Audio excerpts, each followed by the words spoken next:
The noon sun baked Garnet Ridge until the air rippled over the rails. Red dust coiled from boots and hooves, stinging eyes and parching tongues.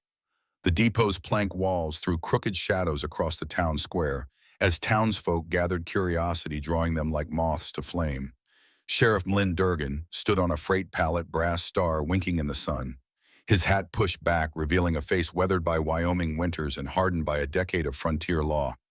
At his boots crouched a young woman, a frayed horse blanket clutched around her shoulders, her only shield against the hungry gazes of the crowd. "By authority of this office," Durgan called, his voice carrying across the square, "we offer a 30-day labor contract to settle lawful fees, vagrancy, medical, and station damages owed by this indigent female." The woman kept her head down, but not in submission. There was defiance in the set of her shoulders, dignity in her stillness. Her hair, loose from broken pins, fell across her face but couldn't hide the split lip and the bruise darkening her cheekbone. "Name's Arden Talbot," Durgan continued, consulting a folded notice. "Skills reads writes Chicago taught. Could keep accounts." From the shade of his store awning, Conrad Voss watched with calculating eyes. Neat vest buttoned despite the heat, his gaze steady as he assessed the woman like livestock at auction. Beside him stood Charles Blackwood, representative of the Trans-Western Railroad Company, whose immaculate suit and gold pocket watch marked him as a man accustomed to power. "Books don't shovel," someone muttered from the crowd of railhands, freighters, and miners. Burroughs, the saloon keeper, grinned where no one wanted him to. $2 for house service," he called, his meaning clear in the lascivious tilt of his mouth.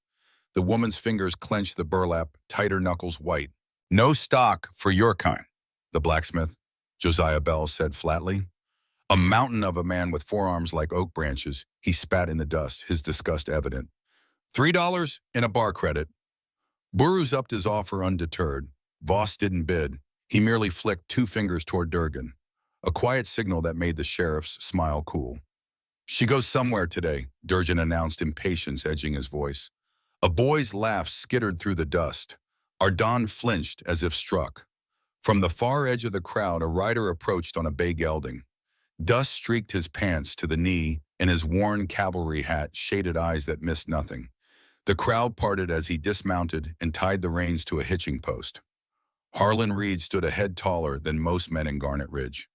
At 45, his face bore the weathered lines of a man who'd seen too much war and not enough peace. A former Union Army captain who'd traded his blue uniform for rancher's clothes after Appomattox, he carried himself with the quiet authority of a man who'd commanded men in battle. He stepped through the ring of onlookers until he stood before the pallet. His gaze passed over Durgan with cool assessment before settling on the woman. "Stand," he said to Arden, his voice calm but firm. She hesitated, then rose slowly, clutching the blanket around her. Reed shrugged out of his coat, a coarse wool garment, smoke-scented and solid, and held it open. "Let me put this on you, ma'am." Another moment's hesitation, then she allowed him to settle the coat over her shoulders, covering the scrapes on her bare ankle and the tattered edges of her dress. The square went quiet. Even the wind seemed to hold its breath. "You bidding?" Durgan asked, irritation plain in his clipped words. Reed faced him squarely. "Harlan Reed, I run Cinder Creek Ranch past the Cottonwoods." He paused, then added words that carried like a church bell through the dusty square. "I've got an 8-year-old boy who reads by lamplight and asks more than I can answer. My son is waiting for you." Burroughs snorted. "Teach him forks and napkins." "Teach him to spell what he is," Reed replied evenly, "and to count what he earns." Durgan rolled the notice between his fingers. "You stepping between this office and a lawful contract." "I'm clearing your books," Reed said. He drew a buckskin pouch from his belt. $22, 4 bits for your time, and another $1 so you don't feel cheated. Plus $1 for my clerk."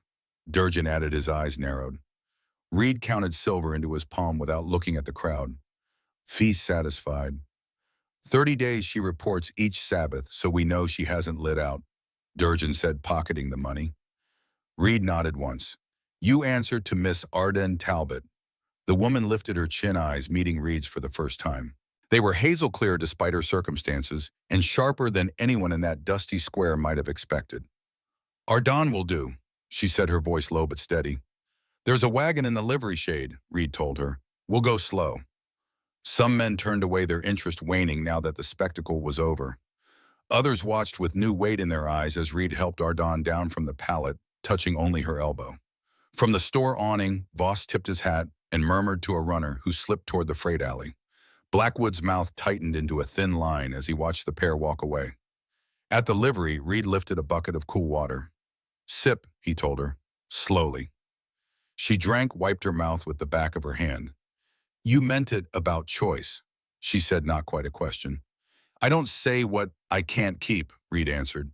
The wagon's sun-bleached sideboards creaked as they climbed aboard. Arden looked back once as they rolled past the depot, the saloon, and Durgin's narrowing eyes. Voss stood in his shade watching them go, as if adding a new line to a ledger no one else would see.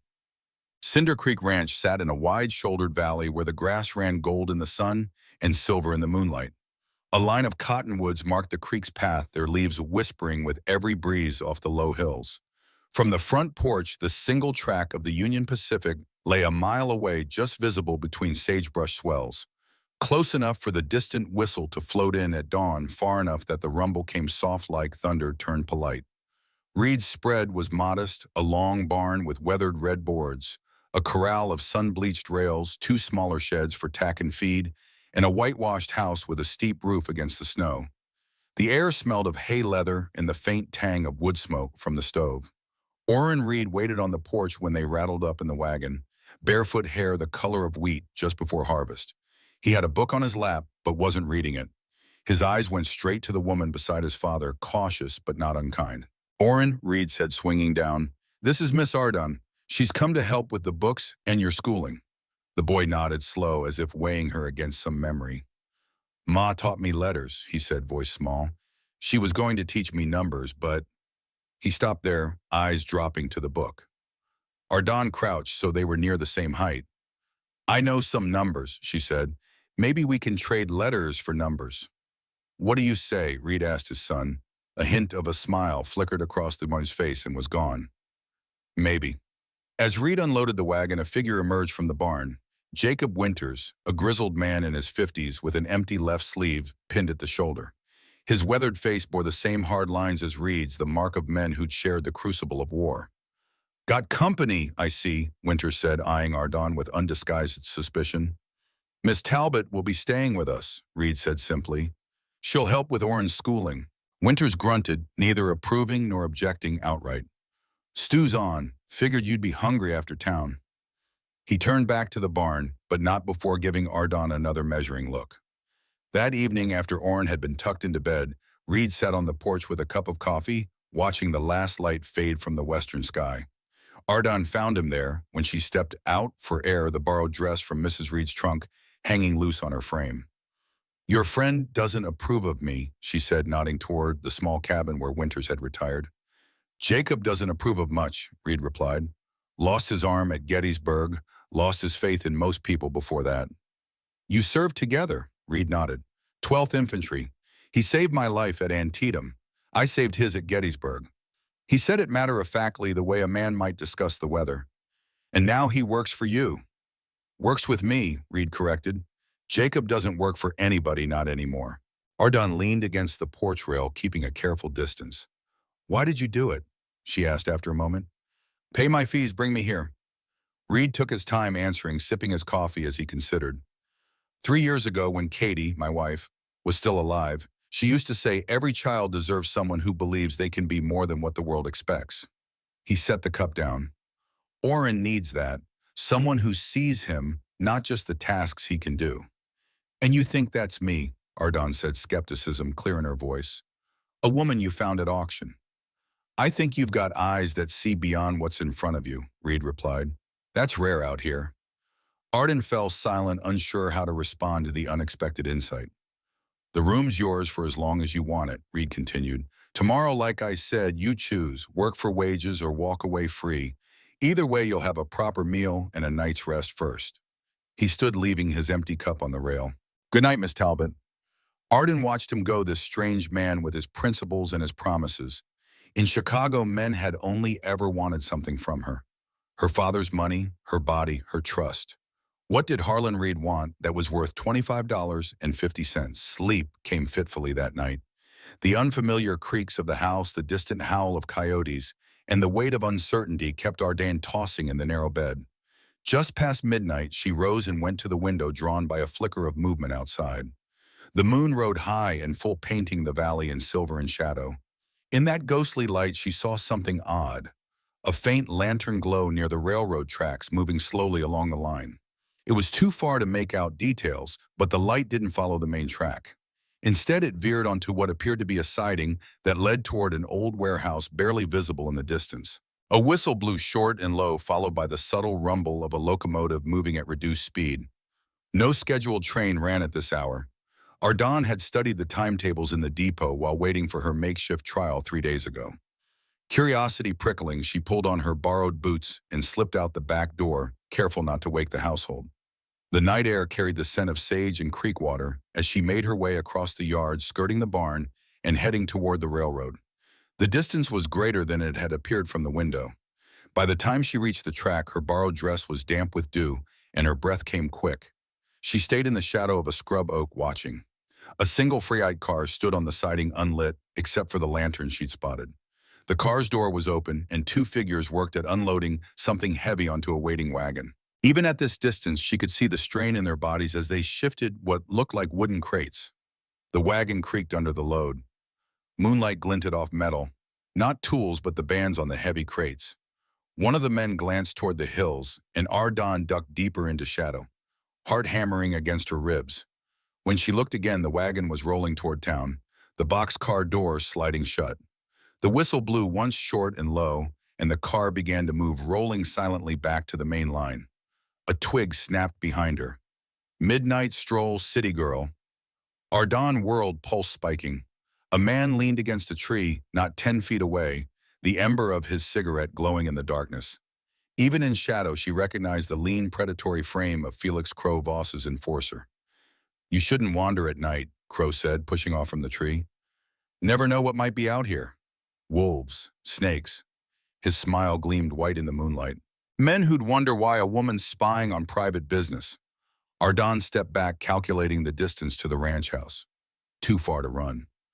"I'm on Cinder Creek land," she said, forcing steadiness into her voice. Crow chuckled. "That's so, boundary line's a quarter-mile back." He took another step toward her. "You're trespassing, same as me." The metallic click of a rifle being cocked froze them both. "She may be," came Jacob Winter's gravelly voice from the darkness. "But I'm not." The one-armed man emerged from the shadows, Winchester leveled at Crow's chest. Despite his missing limb, he held the rifle with rock-steady aim. "You're on Reed land now, Felix," Winters continued, "and the girl's under our roof. Best you head back to your boss." Crow's hand had drifted toward his holster, but he thought better of it, raising both palms in mock surrender. "Just being neighborly, old man, warning the lady about the dangers of nighttime wandering." "Consider her warned," Winters said flatly. "Now go." Crow backed away, keeping his hands visible. "Sleep tight, city girl," he called to Ardan. "We'll talk again real soon." They watched until he disappeared into the darkness. Then Winters lowered the rifle. "Thank you," Ardan said quietly. "Don't thank me yet."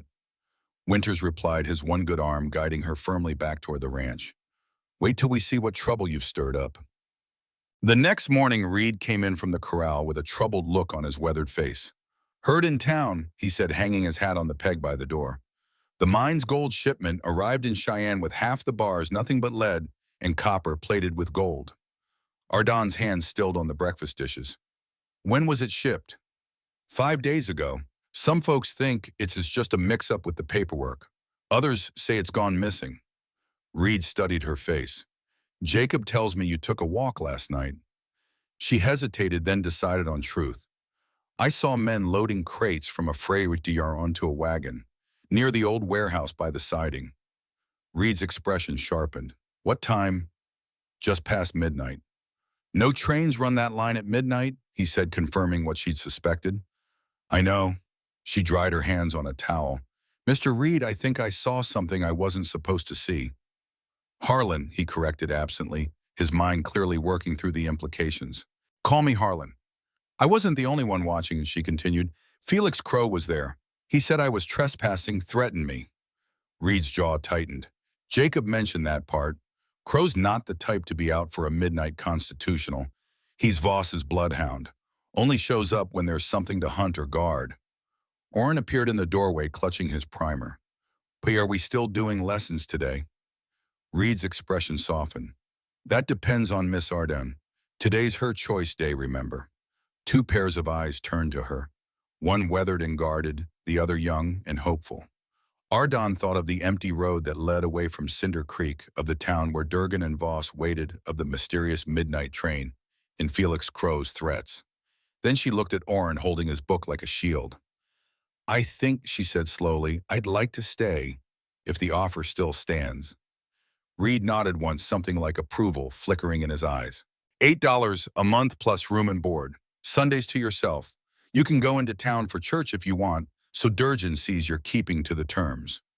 "Thank you," she said simply. Orrin's face split in a grin that transformed him, revealing the gap where he'd lost a front tooth. "We can start with division," he announced. "Ma said that's next after multiplication." As the boy ran to set up his books on the kitchen table, Reed stepped closer to Arden, his voice dropping. "Whatever you saw last night, best keep it between us for now. Voss has friends in high places, and Crow's not the only dog in his yard." She nodded, understanding perfectly. In Chicago, she'd learned that powerful men protected their interests with more than just money. Sometimes they used badges, sometimes guns, sometimes both. "I know how to keep my head down," she assured him. Reed's mouth quirked in what might have been the ghost of a smile. "Somehow, Miss Arden, I doubt that very much." Oh. The days settled into a pattern. Mornings began with the soft clank of milk pails and the creak of the windmill turning in the first light. Reed worked the stock while Winters tended to repairs around the ranch. Ardon learned the rhythm of the kitchen, how to stack kindling for the stove, knead bread without wearing half the flour, sweep the porch so the dust blew away from the door instead of in. By mid-morning, the schoolroom was the kitchen table. Orrin printed his letters in a hand that grew steadier each day. Ardon read aloud from a worn primer, her voice smoothing the jagged edges of his concentration. Numbers came next. Addition, subtraction, and the multiplication tables that Katie Reed had begun to teach him before illness took her. They broke for lunch, bread, cheese, sometimes cold chicken. Then Orrin would go help his father mend fences or brush down the horses, while Ardon tackled the household accounts, bringing order to Reed's haphazard bookkeeping. She found she liked the sounds of the place, the low nicker of mares in the corral, the ring of a hoof on the barn's plank floor, the call of meadowlarks from the fence posts. It was a quiet she hadn't known in years, the kind that lets your shoulders drop without noticing. In the evenings, Reed would often sit on the porch smoking his pipe as the sun set behind the western hills. Sometimes Arden would join him and they'd talk about Orrin's progress, about the weather, about books they'd read. Never about Chicago or whatever had brought her west, never about the war that had shaped him. But quiet doesn't keep trouble from finding you. It was the evening of her fourth day at Cinder Creek when Samuel Davis rode in dust coating his mail carrier's uniform. The wiry man dismounted with the easy grace of a former cavalryman, his face grave as he greeted Reed. "Harlan," he said, removing his hat, "got word you need to hear." Reed nodded toward the barn. "Let's talk inside." Ardon caught Orrin's eyes and gestured toward the house. "Time to wash up for supper." The boy went reluctantly, craning his neck to watch the men disappear into the barn. Later, after Orrin was in bed, Reed found Arden on the porch darning one of the boy's socks by lamplight. "Sam brings news," he said without preamble. "Sheriff's been asking questions about you in town. Voss, too." Ardon set aside her sewing. "What kind of questions?" "The kind that come before accusations." Reed leaned against the rail, his face half in shadow. "They're saying you might know something about the gold shipment." "That's absurd. I was in jail when it was stolen." "Doesn't matter. They need someone to take the fall before the federal marshal arrives to investigate. A stranger with no connections makes a convenient target." Ardon felt a cold weight settle in her stomach. She'd been a convenient target before back in Chicago. James Reynolds, her fiancé, had emptied her father's savings account and disappeared, leaving her to face the bank's accusations alone. The humiliation had driven her west, seeking a fresh start. Now history seemed determined to repeat itself. "What do we do?" she asked quietly.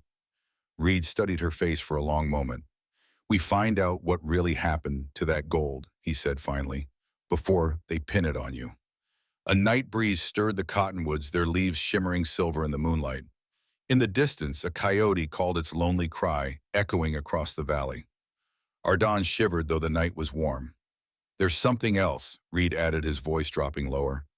"Sam says Blackwood's been meeting with landowners all week, offering to buy property along a route that cuts right through this valley." "The railroad wants to expand," Reed nodded grimly. "A new spur line from Cheyenne to the Northern Territories. Cuts travel time by 2 days, they say. Cuts through every ranch and farm in this valley, too." "Can they do that?" "They can if enough people sell, and if those who don't suddenly find themselves unable to pay their taxes or their loans." His eyes met hers in the lamplight. "Strange how many folks have been struggling since Voss took over the bank last year." The pieces began to fit together in Ardon's mind. The midnight train, the stolen gold, Voss, and Blackwood's interest in her. "They're creating a crisis," she said slowly, "making people desperate enough to sell." Reed nodded. "And they need someone to blame for the missing gold. Someone expendable." As the implications sank in, Ardon felt a strange mix of fear and resolve settle in her chest. She'd come west to escape one man's betrayal, only to find herself caught in a much larger web of deceit. "I know something about men like Voss and Blackwood," she said quietly. "Back in Chicago, I worked as a court stenographer. I recorded the testimony in cases against men who thought their money put them above the law." "Did it?" Reed asked. "Usually," she admitted it, "but not always. Sometimes the truth found its way out if someone was brave enough to speak it." Reed's expression shifted, reassessing her yet again. "A stenographer," he repeated. "You can write down every word someone says, word for word." "I can," she confirmed. "It's a special shorthand, faster than regular writing. Most people can't read it." Something kindled in Reed's eyes. Not quite hope, but perhaps its sterner cousin, determination. "That might be useful," he said. "Very useful indeed." From the barn, Winters called Reed's name, urgency in his voice. Reed straightened, instantly alert. "Stay here," he told Ardon, striding toward the barn. Ardon watched him go, the sense of foreboding growing stronger. Whatever game Voss and Blackwood were playing, she was now a piece on their board, a pawn they intended to sacrifice. But even a pawn could change the game if it moved in an unexpected direction. The question was which way to move. A flicker of movement caught her eye, a shadow detaching itself from the deeper darkness beside the house. Ardon tensed, ready to call out. "Miss Arden!" Orrin's small voice came before she could shout. The boy stood in his nightshirt, bare feet pale against the dark earth. "Is something wrong? I heard Pa talking to Mr. Davis." Relief washed through her. "Everything's fine," she assured him, kneeling to his level. "Your Pa's just helping Mr. Winters with something in the barn." Orrin's eyes, too knowing for his years, searched her face. "You're worried," he said. "I can tell. Ma used to look like that when Pa was late coming home." Arden hesitated, then decided against lying to the child. "I'm a little worried," she admitted, "but your Pa knows what to do. He's good at taking care of problems." The boy nodded solemnly. "The best," he agreed. Then, with the abrupt change of subject that only children can manage, "Will you teach me more division tomorrow?" "Of course," she promised. "Now back to bed before your father sees you up past bedtime." As Orrin scampered back inside, Ardon turned toward the barn, where Reed and Winters were deep in conversation with Davis. Their faces were grim in the lantern light, their postures tense. Whatever storm was brewing, it was moving fast, and Cinder Creek Ranch stood directly in its path. In the distance, the lonesome whistle of a late train echoed across the valley. Right on schedule, unlike the midnight ghost she'd seen. Regular, predictable, following the rules laid down by men like Blackwood and Voss. Ardon had spent her life following the rules, and where had it gotten her betrayed in Chicago, auctioned in Garnet Ridge, and now framed for a crime she hadn't committed? Perhaps it was time to write some new rules of her own. 2 days after witnessing the midnight train, Ardon accompanied Reed into Garnet Ridge for Sunday services. The arrangement served two purposes, fulfilling Durgin's requirement that she report weekly and allowing Reed to gather information about the growing rumors in town. The small clapboard church stood at the quieter end of Main Street, its white paint flaking in the summer sun. As they tied the horses at the hitching rail, Ardon felt eyes on her from every direction. Curious, suspicious, judgmental. She straightened her borrowed dress, a simple blue cotton, that had belonged to Katie Reed and lifted her chin. "Remember," Reed said quietly, "you've done nothing wrong. Walk like it." Inside, the congregation fell into a hush as they entered. Reed nodded to acquaintances as he guided Arden and Orrin to a pew near the back. She recognized faces from the auction. The blacksmith, Josiah Bell, Sam Davis, the mail carrier, several ranchers and their wives. Some nodded politely. Others averted their eyes as if her alleged guilt might be contagious. Halfway through the minister's sermon on bearing false witness, the church door creaked open. Sheriff Durgan stepped in, followed by Conrad Voss and, to Ardon's surprise, Charles Blackwood. The three men settled into a pew across the aisle, Durgan's eyes finding Ardon with a predatory satisfaction that sent a chill down her spine. After the service, Reed steered Ardeen and Orrin toward the door, hoping for a quick exit, but Durgan intercepted them on the church steps. "Miss Talbot," he said, touching the brim of his hat in mock courtesy. "Good to see you following the terms of your arrangement." "Sheriff," she acknowledged stiffly, "I trust Mr. Reed is treating you well." His gaze flickered to Reed, then back to her. "Any complaints about your situation?" "None," she replied. "Interesting," Durgan said, his smile not reaching his eyes. "Because I've received some concerning information. Seems you were seen trespassing near railroad property a few nights back." Reed stepped forward. "Miss Talbot was on Cinder Creek Land Sheriff. Any reports saying otherwise are mistaken." "That's so," Durgan raised an eyebrow. "My information comes from a reliable source." "Felix Crow, I'd wager," Reed said coldly. "Not exactly the paragon of honesty." "Nevertheless," Durgan continued, "in light of recent events, the gold theft, I'm obliged to investigate any unusual behavior." Voss approached his footsteps, measured on the wooden steps. Now, Lynn," he said, his smooth voice belying the calculation in his eyes. "Let's not spoil the Sabbath with accusations. I'm sure Miss Talbot was simply enjoying an evening constitutional." He turned to Ardon with a smile that never warmed his pale eyes. "Though one cannot be too careful these days. The wrong place at the wrong time can lead to misunderstandings." The threat beneath the politeness was unmistakable. "Mr. Voss," Ardon replied, matching his tone, "I've found that misunderstandings often arise when people assume too much about others based on limited information."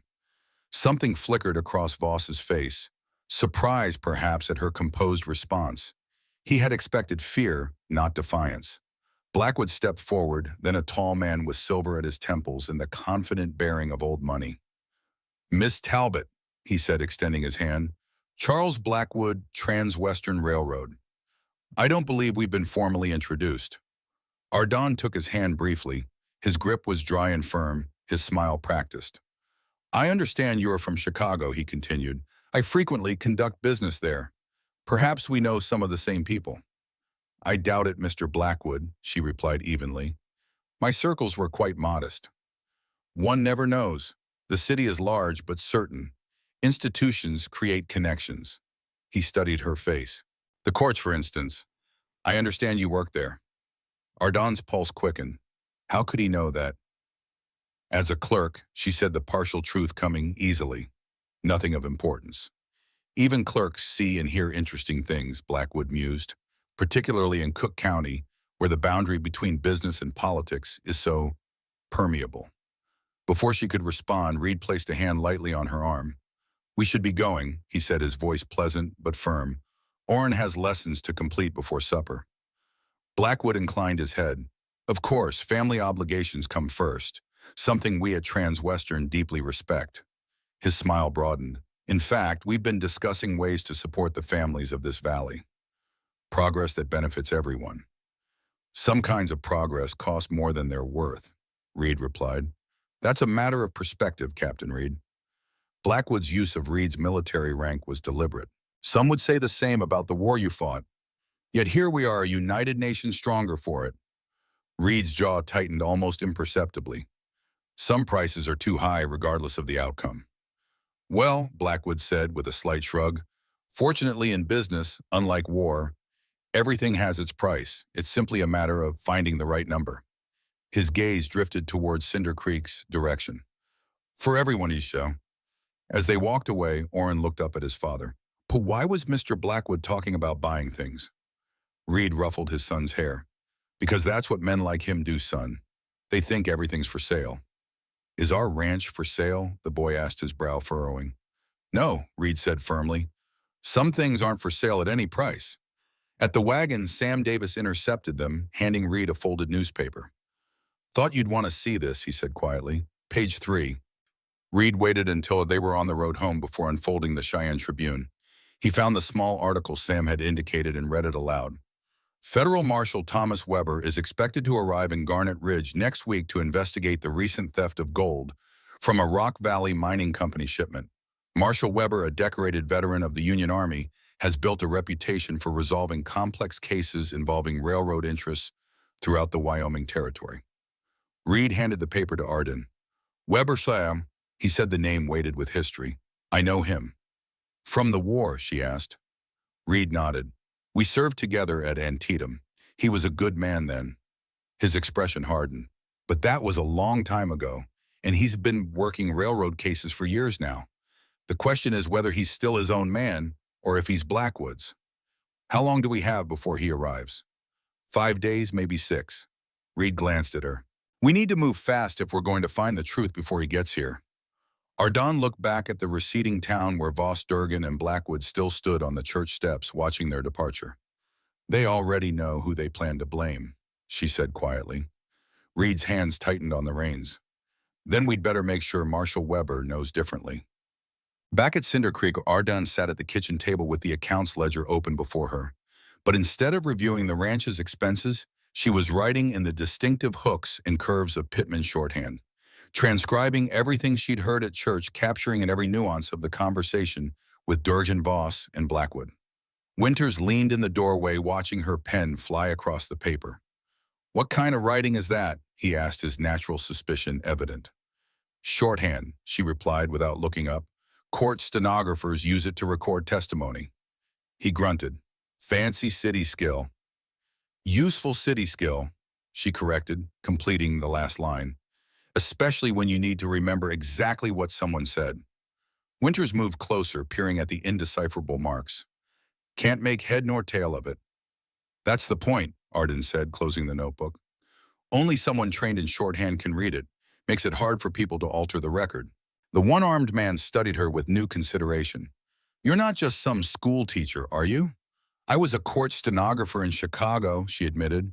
I recorded testimony in criminal cases, civil suits, business disputes. How'd you end up here then, long way from the courthouse to a Wyoming auction block? Ardon hesitated, then decided that honesty might be her best chance at gaining Winters' trust. I was engaged to a man named James Reynolds. He worked for a railroad company as a clerk. I thought he loved me. What he really loved was my father's savings account, which I was foolish enough to add his name to.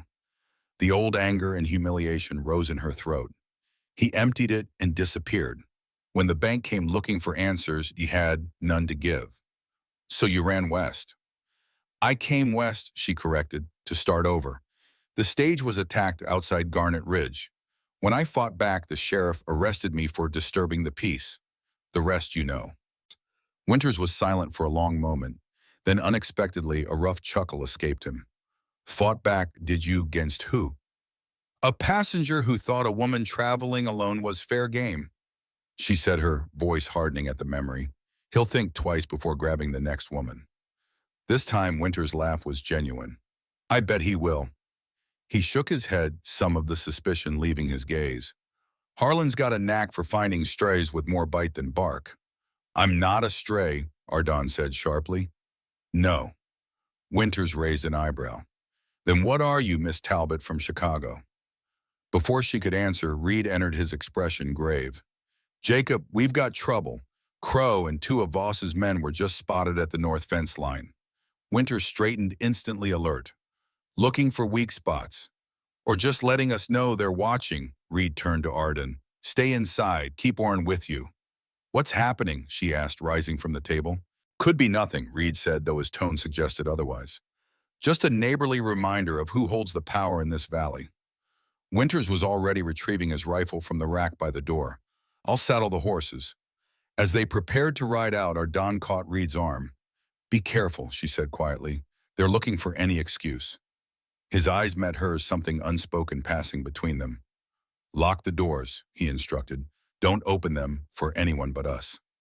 After they'd gone, Ardon found Oren in his room, arranging lead soldiers on the floor. Tiny blue uniformed figures facing off against gray-clad opponents in a miniature reenactment of battles his father had survived.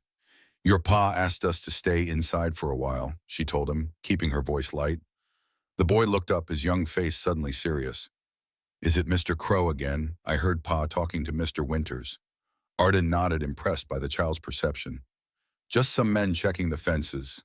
Nothing to worry about. Oren stood abandoning his soldiers. I can help keep watch, he said, drawing himself up to his full height, all of 4 feet. Pa says a reed never hides when there's work to be done. Despite her concern, Ardon smiled. Your pa's right, and right now your job is to help me with something important. She brought him to the kitchen and set her shorthand notebook on the table. I need to keep track of everything that's happening, she explained. But I can't be everywhere at once. I need someone to be my eyes and ears when I'm not around. Oren's eyes widened. Like a scout. Exactly like a scout. You know this ranch better than I do. You know the people in town. You can help me understand what's happening. The boy nodded solemnly, accepting the responsibility. What do I do first? First, you tell me everything you know about Mr. Voss and Mr. Blackwood, she said, opening her notebook. Even things that might seem small or unimportant. For the next hour, as they kept watch at the windows for Reed's return, Oren shared the gossip and observations he'd gathered with a child's unfiltered attention. How Voss had arrived in Garnet Ridge 3 years ago and bought the mercantile, then the bank when old Mr. Peterson fell ill. How Blackwood visited every few months, always staying at Voss's house on the hill. How more and more families had moved away after failing to make mortgage payments, their lands somehow ending up in Voss's hands. Pa says Mr. Voss is a carpetbagger, Oren confided. He came here to take, not to build. Your pa's a smart man, Arden said, making notes. What about Sheriff Durgan? Has he always been the sheriff? Oren shook his head. He came after Mr. Voss. The old sheriff, Mr. Thompson, had an accident during a storm. Fell off a cliff while checking cattle. The boy's voice dropped to a whisper. Pa says it wasn't no accident, but I'm not supposed to know that. Ardon's pen stilled. Did your pa tell you that? No, Oren admitted. I heard him talking to Mr. Davis once. They didn't know I was listening. He looked down at his hands.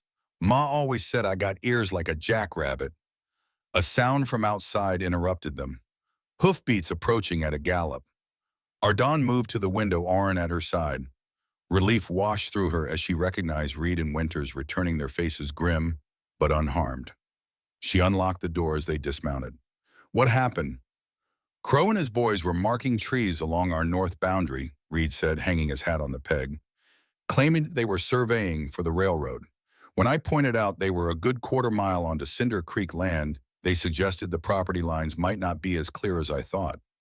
They're pushing, Winters added, his voice hard, testing how far they can go.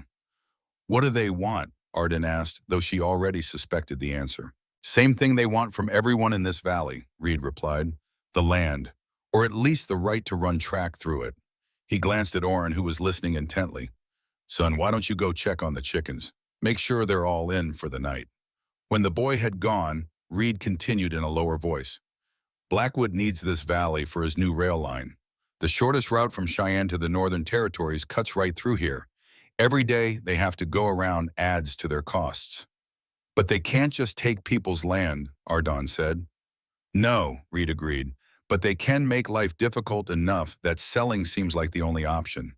Raise freight prices for supplies, deny loans for equipment, increase taxes through friends in the territorial government. His mouth set in a hard line. Or they can create a crisis, like stolen gold, that requires a solution only they can provide. And if none of that works, she asked? Winters answered, his voice flat. Then accidents happen, like they did to Sheriff Thompson. A chill settled over the kitchen. Outside, the lengthening shadows of evening stretched across the yard, and somewhere in the distance, a coyote called, a lonely, haunting sound. There's more, Reed said after a moment. Davis rode out while we were checking the boundary. The rumor in town is that Durgan's planning to arrest you before the marshal arrives. Voss has been telling people you were seen with the stolen gold. Ardon felt the blood drain from her face. That's absurd. I was in jail when it was stolen.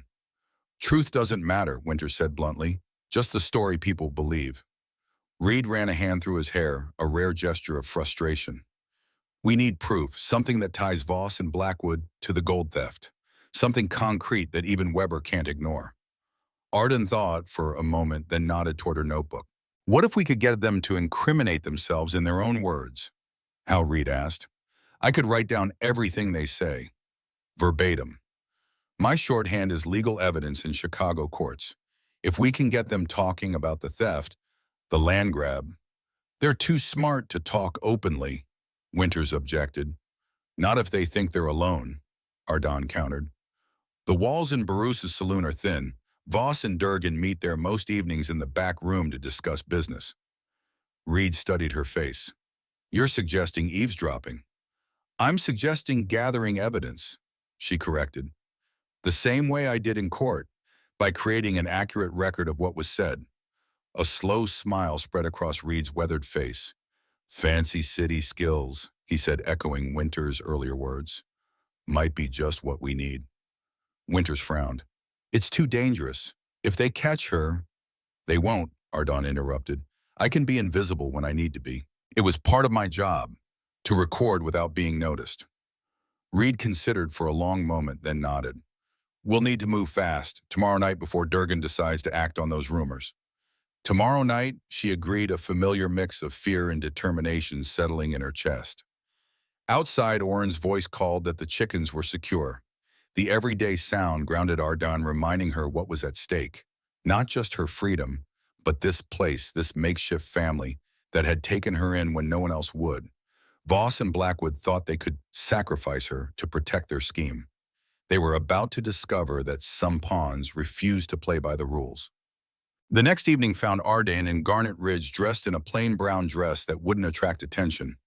Reed had brought her to town under the pretext of picking up supplies from the mercantile, leaving her near the alley that ran behind Burroughs' saloon while he conducted his business publicly. 1 hour, he had told her, his voice low. If you're not back at the wagon by then, I'm coming to find you. The saloon bustled with the usual Monday crowd, miners coming off shift, rail workers between trains, cowboys with dust still on their boots. The piano player pounded out a tinny rendition of Buffalo Gals as Ardon slipped around to the back of the building. The rear of the saloon was less maintained than the front. Weathered boards showing gaps where the wood had shrunk, a narrow window propped open to vent the kitchen's heat. Ardon found what she was looking for, a thin space between the clapboards where light spilled through from the back room. She positioned herself in the shadows, notebook ready, and waited. She didn't have to wait long. Voices approached from inside. Durgan's distinctive drawl, Voss's precise diction. They settled into chairs, the scrape of wood on wood, followed by the clink of glasses. Marshal Weber will be here in 4 days, Durgan was saying. We need to wrap this up before then. Patience, Mlin, Voss replied. Everything is proceeding according to plan. The final shipment arrives tomorrow night at the siding. Once that's taken care of, our business with Rock Valley Mine is concluded. And the girl, she's seen too much already. Miss Talbot will be dealt with appropriately. A chair creaked as someone leaned back. Blackwood suggests we use her as our solution rather than our problem. Meaning she'll be found with evidence of the theft. A tragic case of a desperate woman making poor choices. Ardon's blood ran cold, but her hand remained steady, recording every word in flowing shorthand. Reed won't stand for it, Durgan said. He's protected her so far. Captain Reed is a man of principle, Voss replied, his tone suggesting this was a character flaw rather than a virtue, which makes him predictable. When faced with a choice between his ranch and a woman he barely knows, he'll make the rational decision. And if he doesn't, a pause then, there are other ways to acquire property. The territorial court has been very understanding about eminent domain when it benefits progress. The door opened and a third voice joined the conversation. Blackwood's cultured tones. Gentlemen, sorry I'm late. I was finalizing arrangements with our friends in Cheyenne. Good news, I hope, Voss said. Very good. Once this last shipment is secured, we'll have enough capital to complete the land acquisitions. Those who won't sell can be legally displaced through the new Territorial Development Act. Signed by Governor Brooks himself, Voss added with satisfaction. Amazing what proper incentives can accomplish. Speaking of incentives, Blackwood continued, our mutual friend Marshall Weber has been properly briefed. He understands his role is to validate our solution to the gold theft, not to investigate too deeply. Weber's that deep in your pocket? Durgan sounded impressed. Let's say he appreciates the value of the cooperation. His pension fund is managed by associates of mine. Blackwood's voice lowered. Besides, he and Reed had a disagreement during the war. Something about orders not followed at Antietam. Weber won't be inclined to take Reed's side. What about the woman? Durgan asked. She's not stupid. Might try to make trouble before Weber arrives. Then I suggest you find a reason to arrest her, Blackwood replied coolly. Tomorrow, after the final shipment is secure, an unfortunate accident in custody would simplify matters considerably. Arden's heart pounded so loudly she feared they might hear it through the wall. Still, her hand moved across the page, capturing every damning word. Seems unnecessary, Durgan said, surprising her. Just arrest her for the theft. The problem with trials, Sheriff, Blackwood explained as if to a child, is that people talk. Miss Talbot has an unfortunate background in court proceedings. She knows how to make records, keep evidence. Like that fellow in Chicago, Voss added. Reynolds said she was quite skilled at her job. Too skilled, perhaps. Arden nearly dropped her pencil. Reynolds, James Reynolds, her former fiancé. The pieces suddenly clicked into place. His unexplained disappearance, his connection to the railroad, Blackwood's knowledge of her past. Tomorrow night, Blackwood continued, oblivious to Arden's shock. The train arrives at midnight. We transfer the last of the gold, complete the documentation, and by morning the territorial government announces the new railroad initiative. Those who've already sold will be praised as visionaries. Those who haven't will face condemnation proceedings. And Miss Talbot, Voss pressed. By then she'll be a footnote, Blackwood said dismissively. A tragic case of a desperate woman who took her own life rather than face justice, Teresa. Arden had heard enough. She tucked her notebook into her pocket and began to back away from the wall. In her haste, she knocked against an empty crate, sending it toppling with a clatter. Inside, the conversation stopped abruptly. What was that? Durgan demanded. Check the alley, Voss ordered. Heart racing, Arden fled down the dark passage, no longer concerned with stealth. Behind her, the saloon's back door banged open and Durgan's voice called, Hey, stop right there. She rounded the corner onto the main street, nearly colliding with a group of cowboys leaving the general store. Dodging around them, she spotted Reed's wagon at the hitching rail, Reed himself loading supplies. Harlan, she called, abandoning formality in her urgency. He looked up sharply, registering her panic and the sound of pursuit. Without hesitation, he hoisted her onto the wagon seat and untied the reins. Hold tight, he said, swinging up beside her. As they pulled away, Arden glanced back to see Durgan emerging from the alley, his face flushed with anger. Their eyes met for a brief moment before Reed snapped the reins and the horses leapt forward, carrying them out of town in a cloud of dust. Did you get what we needed? Reed asked once they were safely on the road to Cinder Creek. Arden patted her pocket where the notebook rested. Everything, she said, still breathless from the escape. And more. Blackwood, Voss, Durgan. They're all part of it. The gold theft, the land grab, everything. And they saw you to your wish. Durgan did, she admitted. They were planning to arrest me tomorrow anyway after the final gold shipment arrives. Reed's expression hardened. Then we have until tomorrow night to stop them. As they crested the rise that overlooked Cinder Creek, the ranch buildings came into view, peaceful in the gathering dusk. The cottonwoods swayed gently along the creek bank, and smoke rose from the chimney where Winters was preparing supper. It looked like a painting, the very image of the home Arden had never thought she'd find. They mentioned James Reynolds, she said quietly. Reed glanced at her. Your fiancé, former fiancé, she corrected. He works for them, for Blackwood. That's how they knew about me, about my stenography skills. The betrayal felt fresh again, salt in a wound she'd thought was healing. All of this, coming west, the stage robbery ending up in Garnet Ridge, it wasn't coincidence. You think they targeted you specifically? Reed sounded skeptical. No, she said after a moment's thought. I think Reynolds recognized my name when it appeared in reports about the stage robbery. He told Blackwood, who saw an opportunity to use me, first as a distraction, then as a scapegoat. They rode in silence for a moment, the wagon wheels creaking a counterpoint to the horses' steady hoofbeats. There's something else, Arden added. They mentioned at Marshal Weber. He's working with them, or at least looking the other way. Blackwood said Weber has some old grudge against you from the war. Reed's jaw tightened, but he didn't seem surprised. Antietam, he said simply.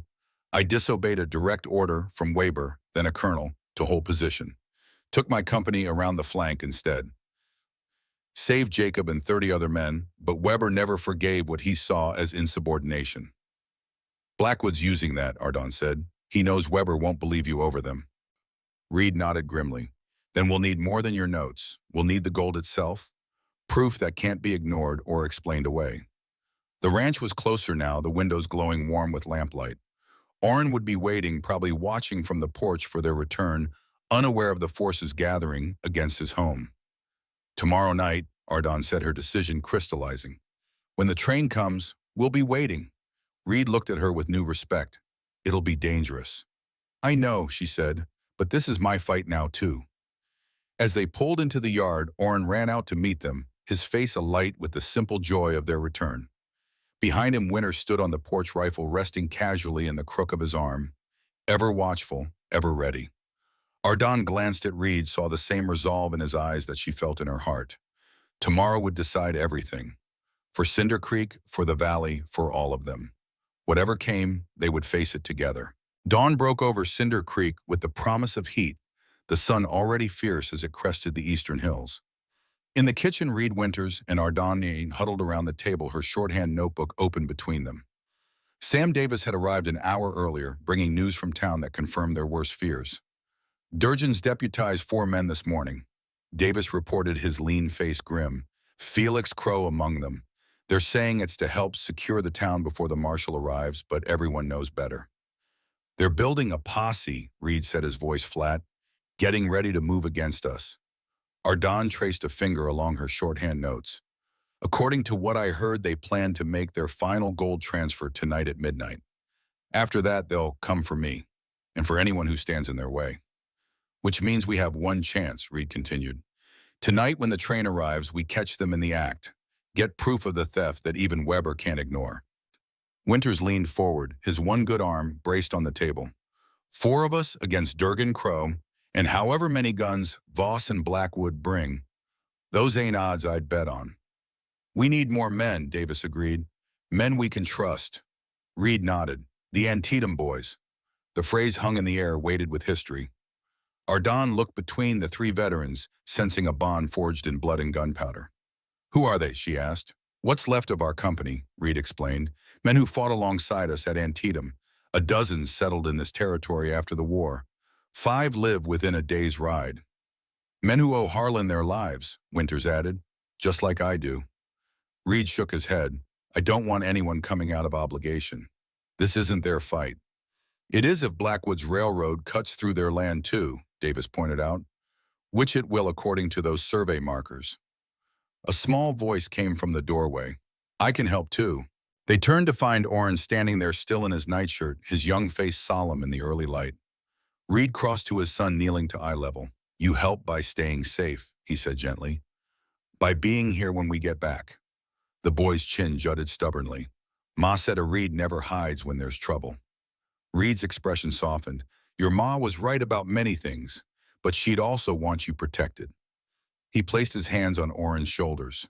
I need you to be brave in a different way, by staying with Mrs. Peterson in town while we do this work. No. Orrin's eyes filled with tears, but his voice remained steady. I won't leave. This is our home. Reed looked helplessly at Ardon, a silent plea in his eyes. She joined them, crouching beside Reed. Orrin, she said softly, your father isn't sending you away. He's giving you a mission. The boy looked at her, curiosity tempering his distress. What mission? If something goes wrong tonight, someone needs to tell the truth about what happened. Someone who knows the whole story and can make sure justice is done. She met his gaze steadily. That someone is you. Understanding dawned in Orrin's eyes. Like a witness. Exactly like a witness, Ardon confirmed. The most important kind. one who knows right from wrong. Reed squeezed his son's shoulder gratefully. Mrs. Peterson will bring you to church on Sunday. If we're not there to meet you, you go straight to Marshal Weber when he arrives and tell him everything. Orrin considered this, then nodded with the gravity of a soldier accepting orders. I'll remember every word. After the boy had gone to dress, Winters gave Ardan an appraising look. You handled that well. Children understand more than we give them credit for, she replied. Sometimes they just need a purpose to make sense of their fear. Reed stood, decision made. Sam, ride north to Miller's place, then east to Thompson's. Jacob, you take the south road. Carson and Everett. I'll find Josiah Bell in town and bring him in. All of them fought at Antietam. All of them have land in this valley.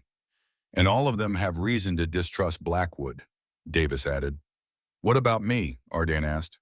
Reed hesitated. You should stay here where it's safe. No, she said firmly. This started with me and I'm seeing it through. Besides, I'm the only one who can identify the gold crates from that night. The three men exchanged glances, a silent communication born of years fighting side by side. Finally, Reed nodded. All right, but you stay back when the time comes. Understand, your job is to witness and record, not to engage. I understand. She agreed, though privately she wondered if any of them would have the luxury of choosing their role once the shooting started. As the men prepared to leave gathering weapons and supplies, Ardan retreated to her room. From beneath the mattress, she withdrew a small revolver, a pocket Remington she'd purchased in Chicago, after her father's death, when she'd first learned that a woman alone was seen as easy prey. She checked the chambers, made sure it was loaded, and tucked it into her pocket. Some fights she knew couldn't be won with words alone. By late afternoon, Reed had returned with Josiah Bell, the blacksmith's massive frame filling the doorway of the ranch house as he ducked to enter. Bell nodded respectfully to Ardan. Miss Talbot, he rumbled, Harlan says you've been gathering evidence against Voss and his crowd. I have, she confirmed, showing him her notebook. Every word they said written exactly as they said it. Bell smiled grimly. Good. Been waiting 2 years to see Voss answer for what he's done to this valley. His expression darkened. After my brother lost his place to one of Voss's foreclosures, he rode out to confront him. Never came back. They said he had a riding accident, but Caleb was born in the saddle. Another piece of the pattern, Ardan thought. Another accident that cleared the way for Blackwood's plans. By sunset, the others had arrived. Miller, Thompson, Carson, and Everett. Each man bore the weathered look of a farmer who worked his own land, and each carried the invisible scars of war beneath their homespun shirts. They gathered around Reed's kitchen table as Ardan read aloud from her shorthand notes, their faces hardening as the full scope of the conspiracy unfolded. So it's not just the gold, Miller said when she'd finished. A barrel-chested man with a gray-streaked beard, he'd lost 2 fingers at Antietam, but still managed his farm with stubborn determination. It's the land they're after. All of it. The gold is just the means, Reed confirmed. Capital to finance the new rail line and bribe the right officials. Once that's done, they can legally condemn any property that stands in their way. Nothing legal about stealing a man's land, Carson spat. The youngest of the group, he had a quick temper that had nearly gotten him court-martialed during the war. It is when you write the laws, Thompson pointed out. Territorial legislature's been in Blackwood's pocket for years. So what's the plan? Everett asked. A taciturn man who'd served as the company's scout, he spoke rarely but was always worth hearing. Reed spread a rough map on the table. The train arrives at midnight on the siding near Voss's old warehouse. Based on what Miss Talbot saw, they unload the gold there, transfer it to wagons bound for Cheyenne. We intercept them at the warehouse, catch them with the stolen gold, and hold them until the marshal arrives. And if the marshal's in Blackwood's pocket too, Bell asked, voicing the concern they all shared. Then we make sure the evidence is too public to ignore, Reed said. Sam's arranged for a reporter from the Cheyenne Tribune to be on the morning train. One way or another, the truth comes out. They spent the next hour refining the plan, assigning it positions, accounting for contingencies. Through it all, Ardan was struck by the seamless way Reed took command and how readily these men, all landowners, all independent, accepted his leadership. Not through intimidation or authority, but through earned trust. As the meeting broke up, the men moving outside to check weapons and horses, Winters approached Ardan. For once, the suspicion was gone from his gaze, replaced by a grudging respect. "You should know," he said quietly. "Harlan hasn't taken up for anyone since Katie died, kept to himself, focused on the boy, until you came along." "I didn't ask him to champion me," Ardon replied. Winters shook his head. "That's just it. You didn't have to ask. He saw something in you worth fighting for." He glanced toward the porch where Reed stood conferring with Belle. "Been a long time since I've seen that look in his eyes." Before Ardon could respond, hoofbeats sounded in the yard, a horse approaching at a gallop. Everyone tensed, hands moving to weapons. A boy on a lathered pony burst into view, pulling up hard at the sight of so many armed men. It was the telegraph operator's son from Garnet Ridge, his face flushed with exertion. "Captain Reed," he called, waving a yellow paper. "Urgent wire for you, sir." Reed stepped forward, taking the telegram. As he read, his expression darkened. "What is it?" Ardon asked, moving to his side. Reed handed her the paper. "Weber's arrived early. He's in Garnet Ridge now." The telegram was brief. "Marshal Weber arrived, 1400 stop. Durgin meeting now. Stop, arrest orders, expected. Stop, get out while you can stop. Davis." "Sam must have sent this before he could get back to warn us in person," Reed said. "This changes everything," Bell rumbled. "If Weber's already there, he'll be with them tonight at the warehouse. Or he'll be leading the party that comes for Miss Talbot," Winters added grimly. Reed was already moving, issuing new orders. "Miller Carson, ride the North Ridge. Keep watch for anyone approaching from town. Thompson, you and Everett secure the horses in the lower meadow. We may need to move quickly." "What about the plan?" Ardon asked. "The gold, the evidence?" Reed turned to her, his face resolute. "The plan stands. If anything, Weber's early arrival makes it more urgent. If he's already been influenced by Blackwood, we need proof that's too convincing to ignore. And if he comes here first, then we're not here," Reed said simply. "We meet at the warehouse as planned." As the men dispersed to their task, Reed drew Ardon aside. "There's something else. With Weber in town, it's not safe for Orrin to go to Mrs. Peterson's." "Where will he go?" "The line shack in the high pasture. Jacob will take him there after dark." Reed's voice was steady, but Ardon could see the worry in his eyes. "I need to know he's safe whatever happens tonight." "He will be, Aki," she assured him, though the promise felt hollow against the gathering threat. The sun was sinking toward the western hills, painting the valley in gold and shadow.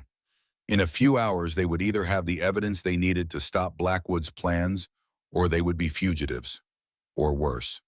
Ardon thought of the notebook in her pocket, the revolver beside it. Two different kinds of power, two different kinds of protection. She hoped the first would be enough. She found Orrin in his room, solemnly packing a small bag, as Winters had instructed him. The boy looked up as she entered, his young face set in lines too grave for his years. "Mr. Winters says I have to hide in the line shack," he said, his voice small but steady. "He says bad men might come." Ardon sat on the edge of his bed. "Just for tonight," she assured him. "Your pa needs to know you're safe while he takes care of some important business." Orrin nodded, then reached under his pillow and withdrew a folded paper. "I made this for you," he said, handing it to her. In case you forget."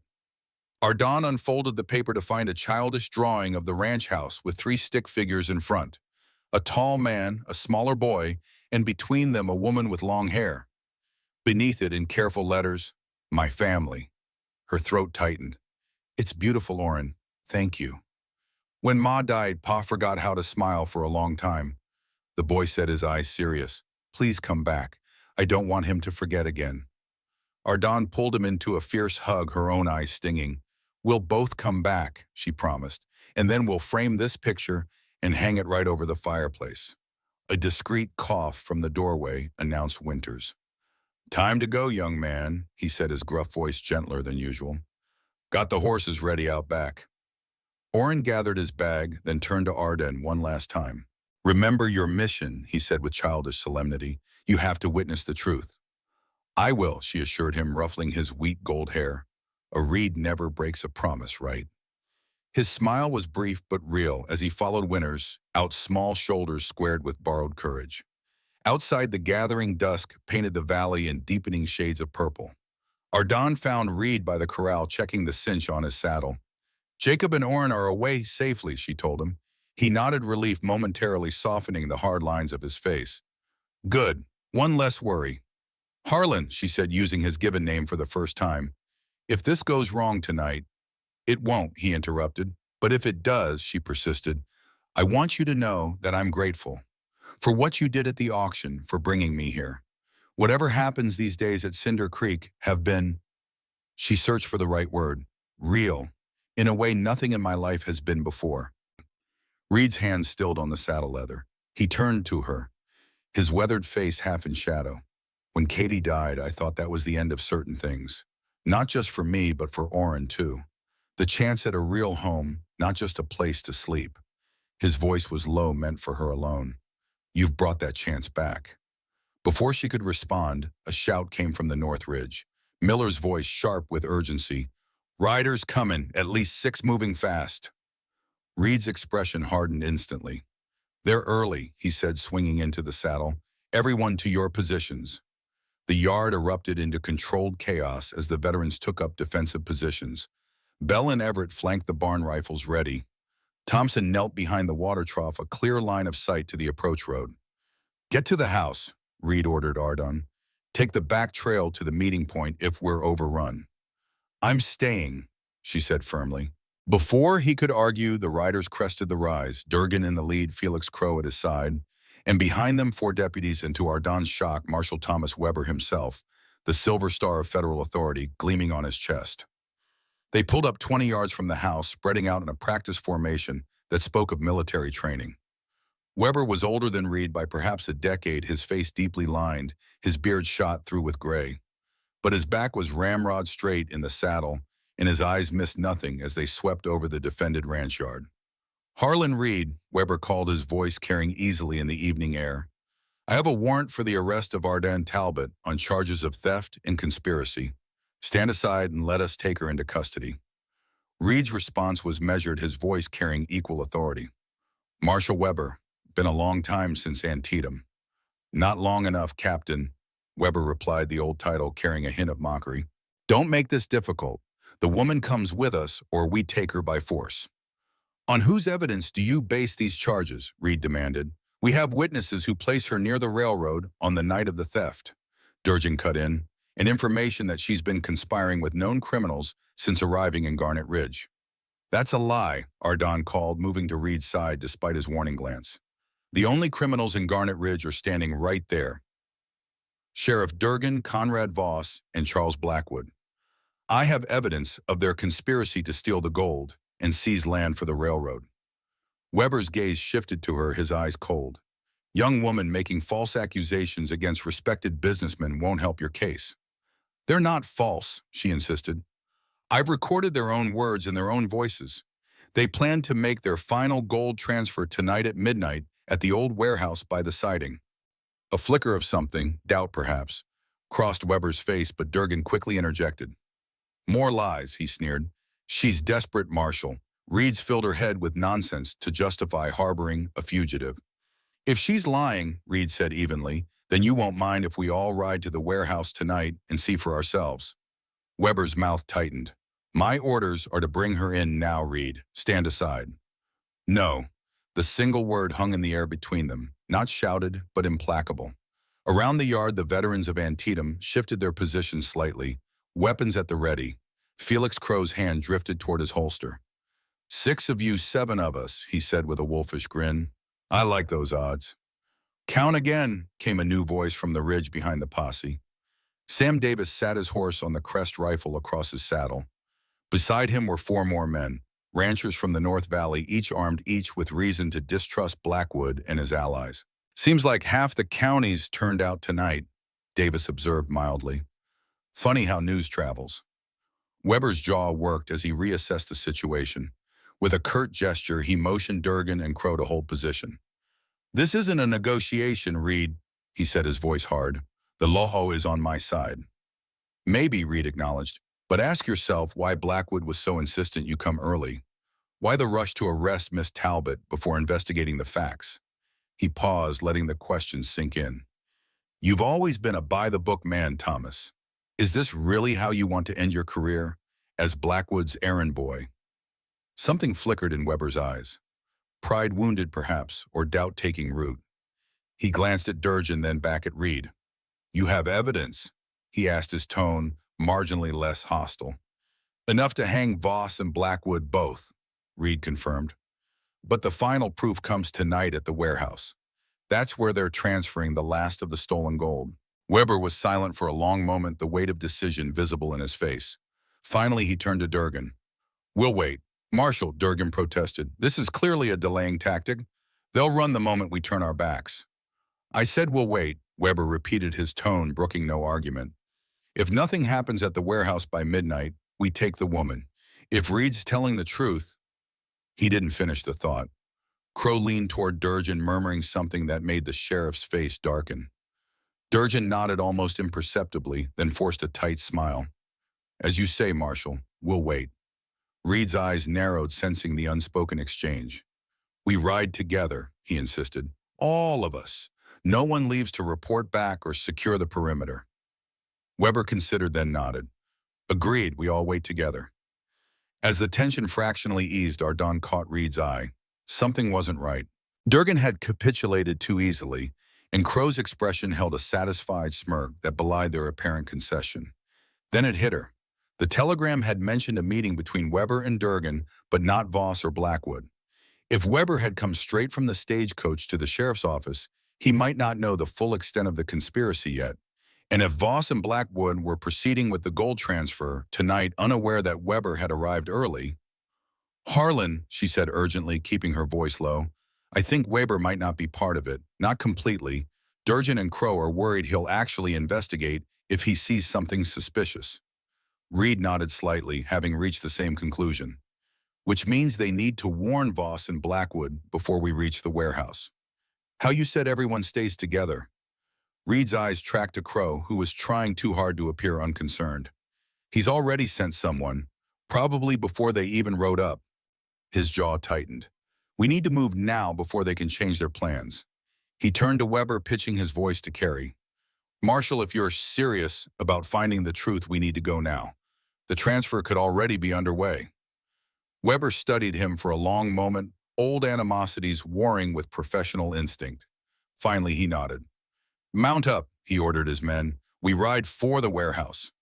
As they prepared to leave, Reed pulled Ardon close, his voice a bare whisper. "Stay near Bell and Davis. If shooting starts, get clear." "And you?" she asked, sudden fear clutching at her heart. His smile was grim. "I've got an old score to settle with Thomas Weber. Been waiting since Antietam." The two groups merged into an uneasy cavalcade, mutual distrust keeping hands close to weapons as they rode toward town. The sun had set completely, now the stars emerging in a clear Wyoming sky. In the distance, a train whistle sounded. Not the midnight ghost Ardon had seen, but a regular passenger train pulling into Garnet Ridge right on schedule. As they rode, Ardon found herself alongside Weber, the marshal's weathered face set in lines of concentration. "He saved 30 men at Antietam," she said quietly, "when he disobeyed your order." Weber glanced at her sharply. "You know nothing about that day."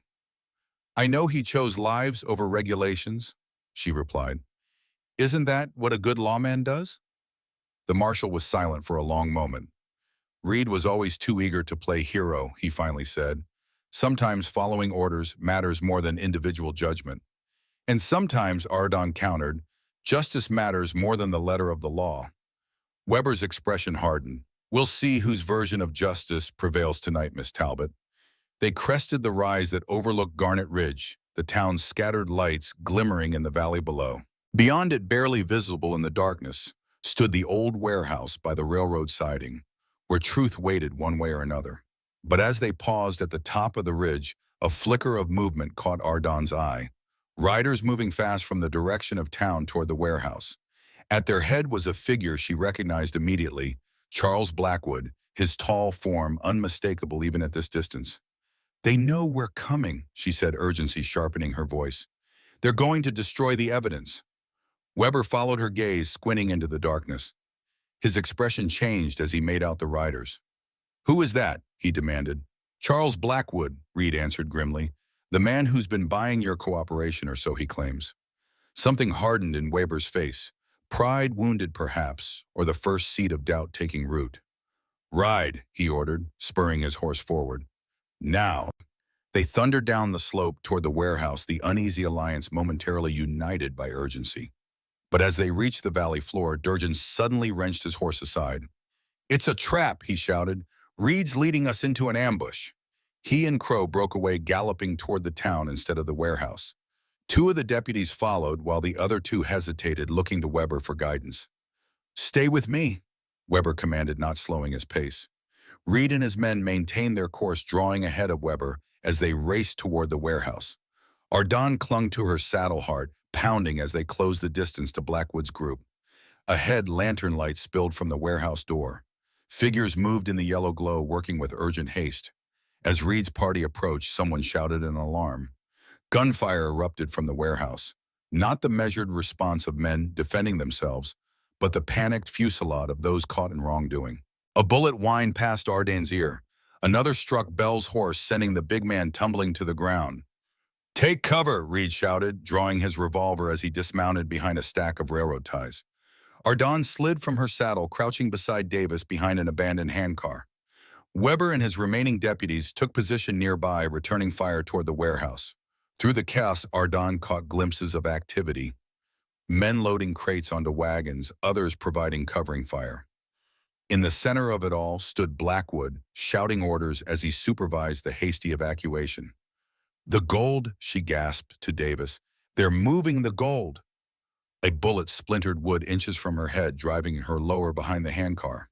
Davis returned fire, his aim deliberate despite the danger. "We need to get closer," she insisted. "We need proof Weber can see with his own eyes." "You'll get yourself killed," Davis replied, not taking his eyes off the warehouse. 20 yards to their right, Reed was working his way forward, using the scattered cover of railroad equipment to close the distance. Weber moved with him, the old animosity temporarily set aside in the face of a common enemy. The shooting intensified as Blackwood's men realized they were in danger of being surrounded. A stray bullet struck one of the lanterns, which shattered and ignited a stack of oily rags. Within seconds, flames began to climb the warehouse wall. In the lurid light of the growing fire, Ardon saw a wagon break from the rear of the warehouse, loaded with crates identical to those she'd seen on the midnight train. At the reins was Voss himself, with Blackwood beside him. "They're getting away," she cried, pointing. Reed saw it too. He turned to Weber, shouting over the gunfire, "That's your proof, Marshal, the stolen gold." Weber hesitated for only a moment before redirecting his aim toward the fleeing wagon. His shot went wide, but the intent was clear. He was no longer hunting Ardon, but pursuing the true thieves. The fire spread rapidly, forcing Blackwood's remaining men to abandon the warehouse. Some surrendered, throwing down their weapons when faced with Weber's badge. Others fled into the night. As the shooting subsided, Ardon emerged from cover, drawn irresistibly toward the burning building. If the proof they needed was inside, it would soon be lost to the flames. "Miss Talbot, stay back," Weber ordered, but she was already moving. Darting through the open warehouse door, heat and smoke assaulted her as she entered. Through watering eyes, she made out stacks of crates along one wall, identical to those being loaded on the wagon but abandoned in the hasty escape. The nearest had split open in the chaos, revealing gleaming bars within. Gold. Real gold. She pulled her notebook from her pocket, hastily sketching the scene, recording every detail she could see. The company marks on the crates, the arrangement of the warehouse, the implements used to replace real gold with gilded lead. A timber cracked overhead, showering her with sparks. The air grew thicker with smoke, burning her lungs with each breath. "Ardon!"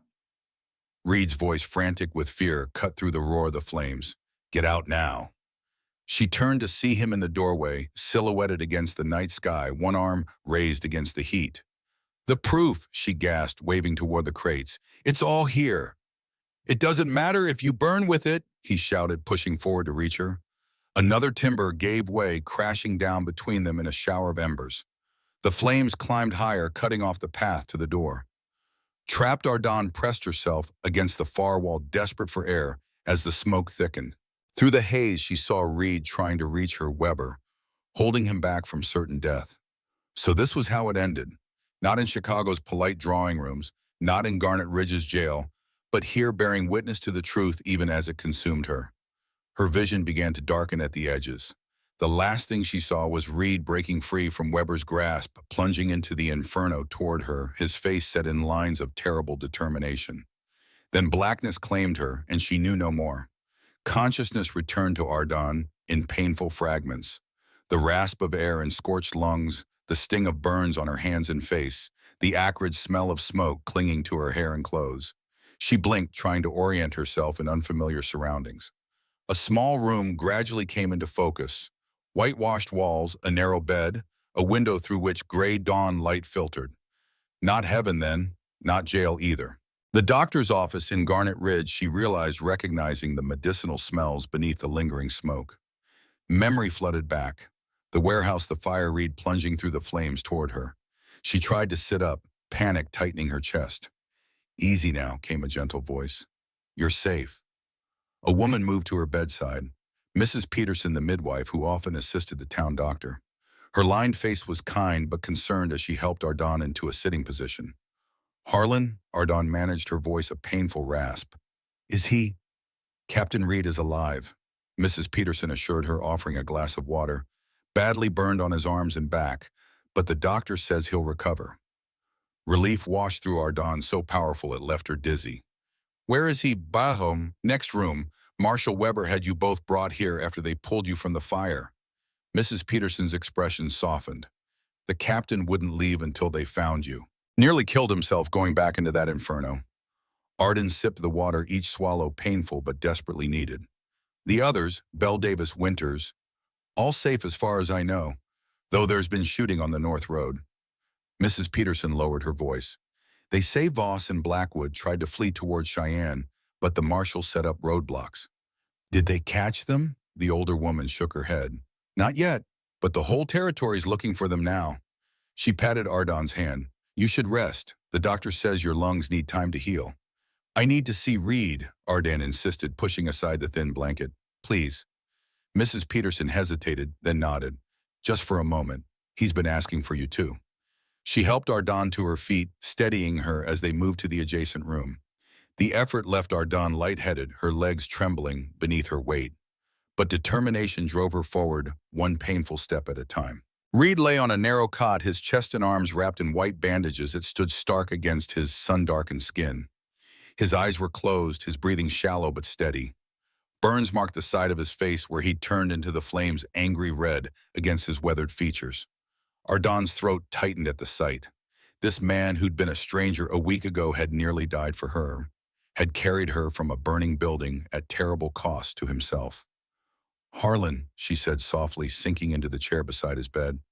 His eyes opened, those steady blue eyes that had assessed her at the auction, that had seen something in her worth saving.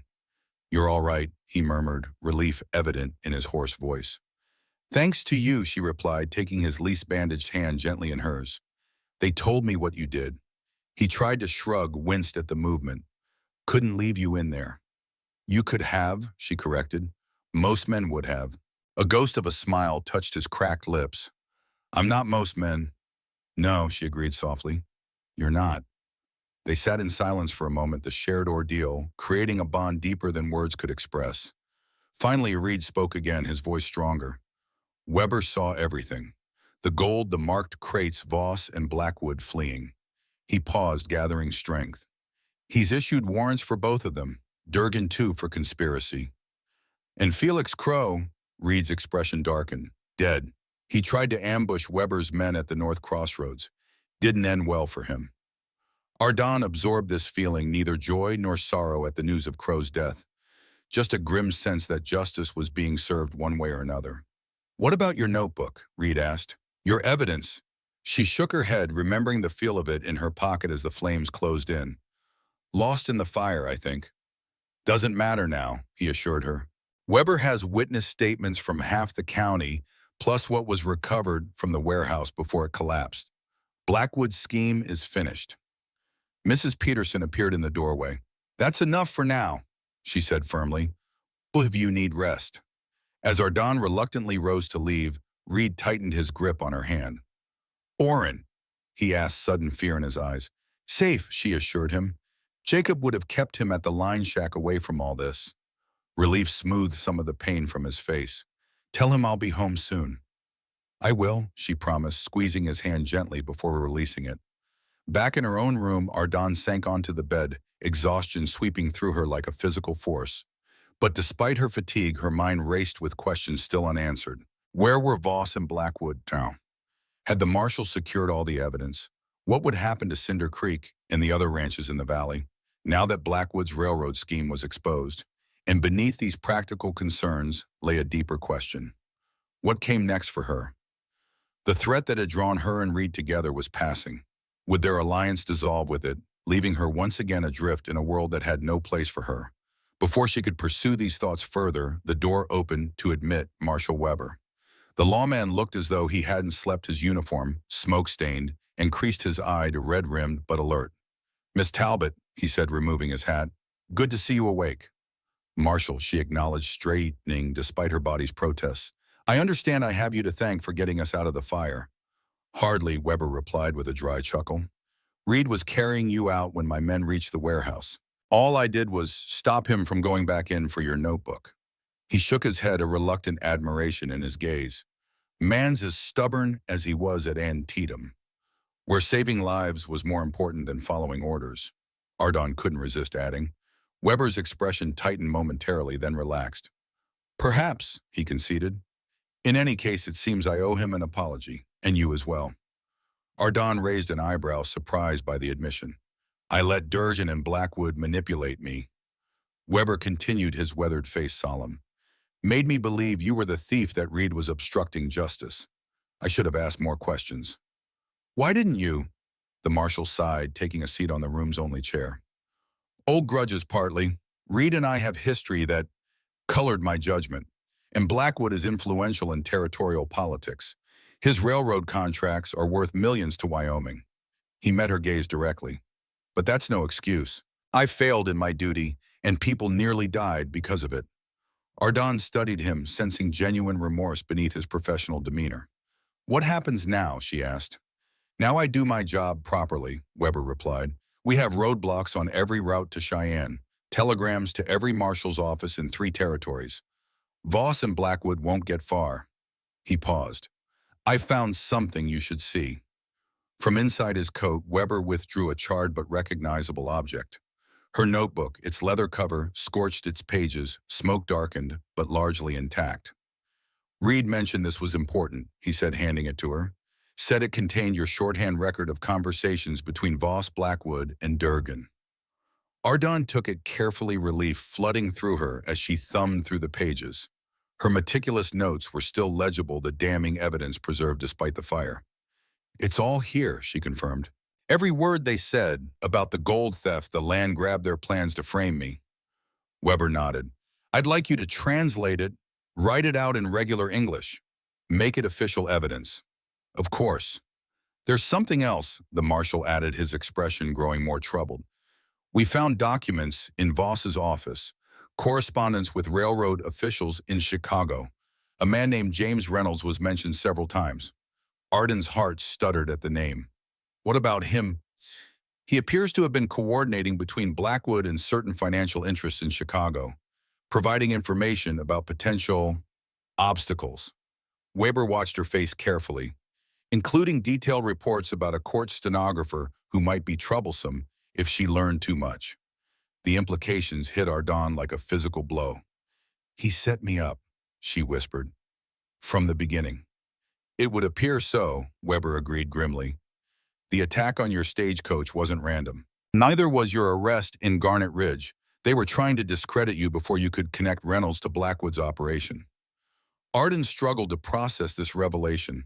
Her journey west, her humiliation at auction, her near death in the fire, all orchestrated by the man she had once trusted enough to marry.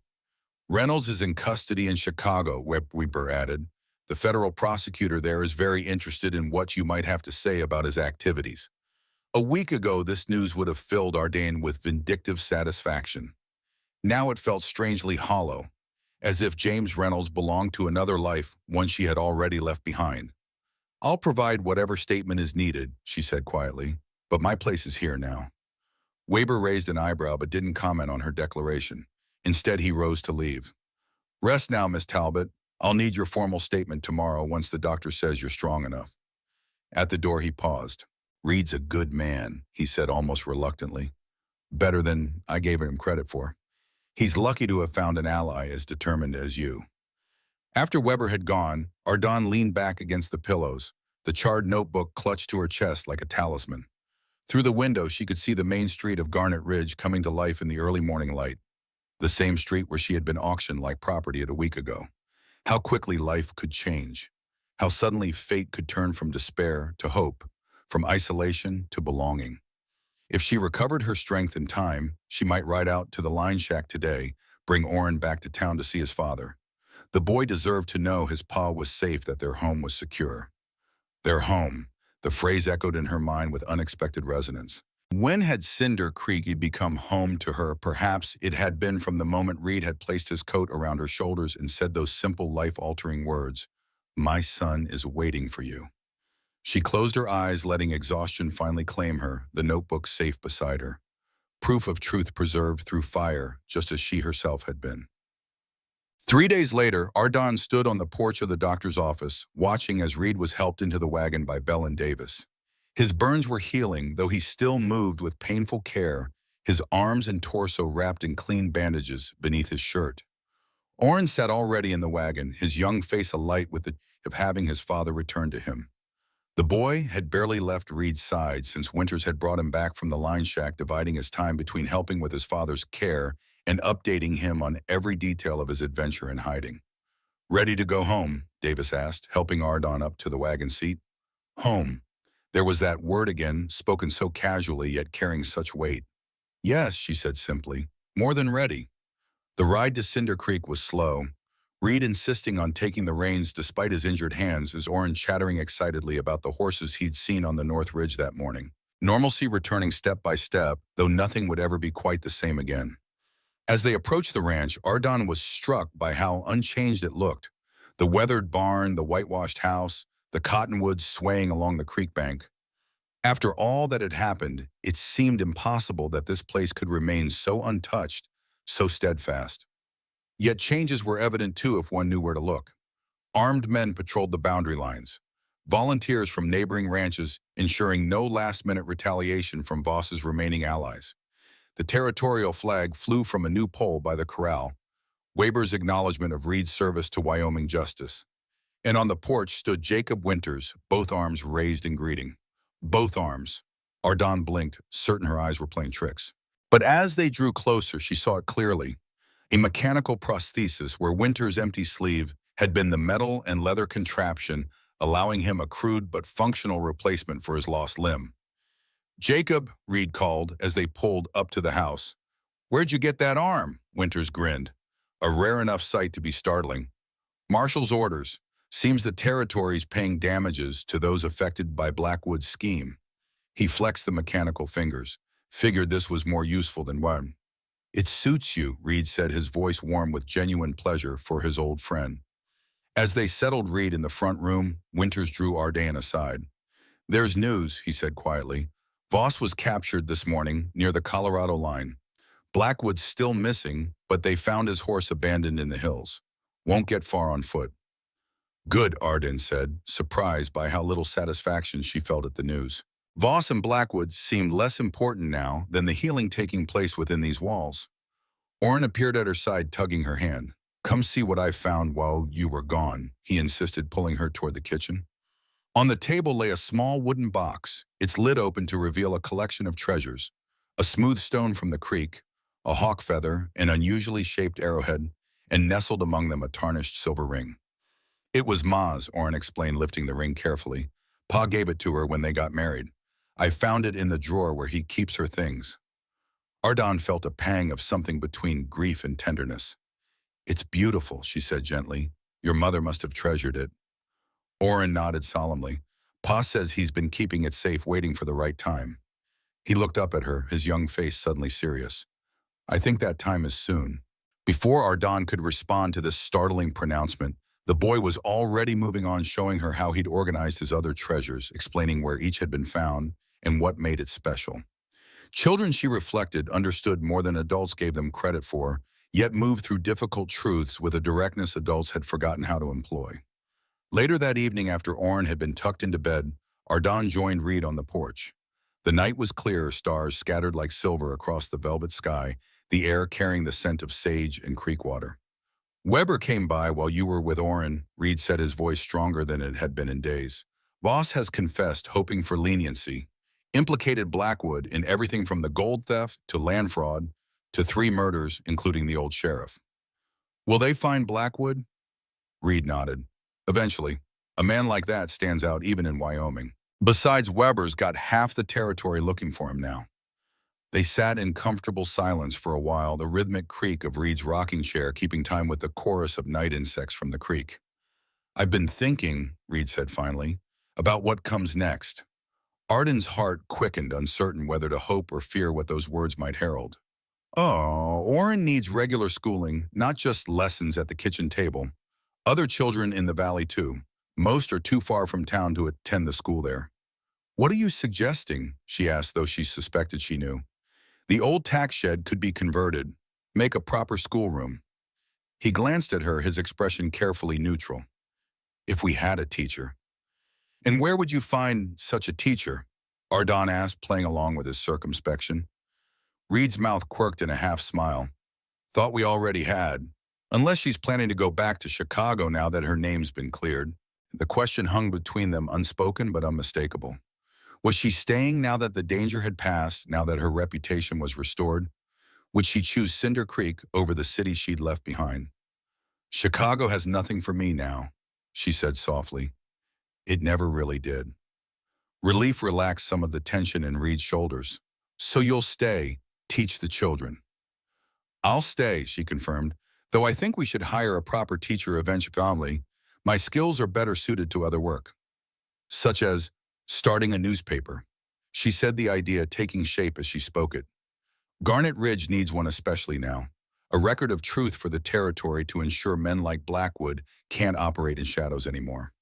Reed considered this, nodding slowly. The Garnet Ridge Gazette, he mused, has a good sound to it. The Valley Voice, she countered, for all the communities, not just the town. His smile widened. Even better. He shifted in his chair, wincing slightly as the movement pulled at his healing burns. There's something else I've been meaning to ask you. Yes, Reed reached into his pocket, withdrawing a small object that caught the moonlight.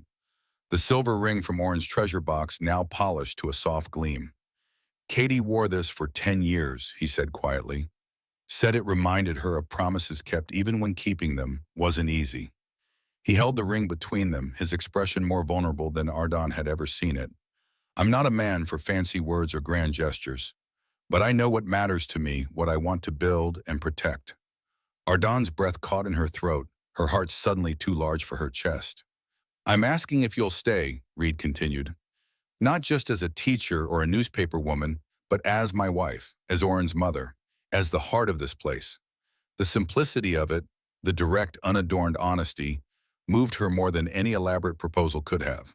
This was Harlan Reed at his essence, a man who said what he meant and stood by his word, who offered not romance but something far more valuable. Partnership, respect, a place to belong.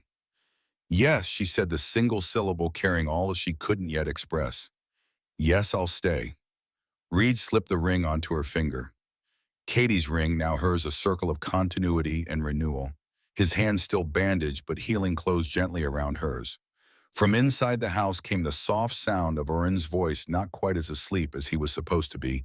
Did she say yes, Pa? Reed chuckled, the sound rumbling deep in his chest.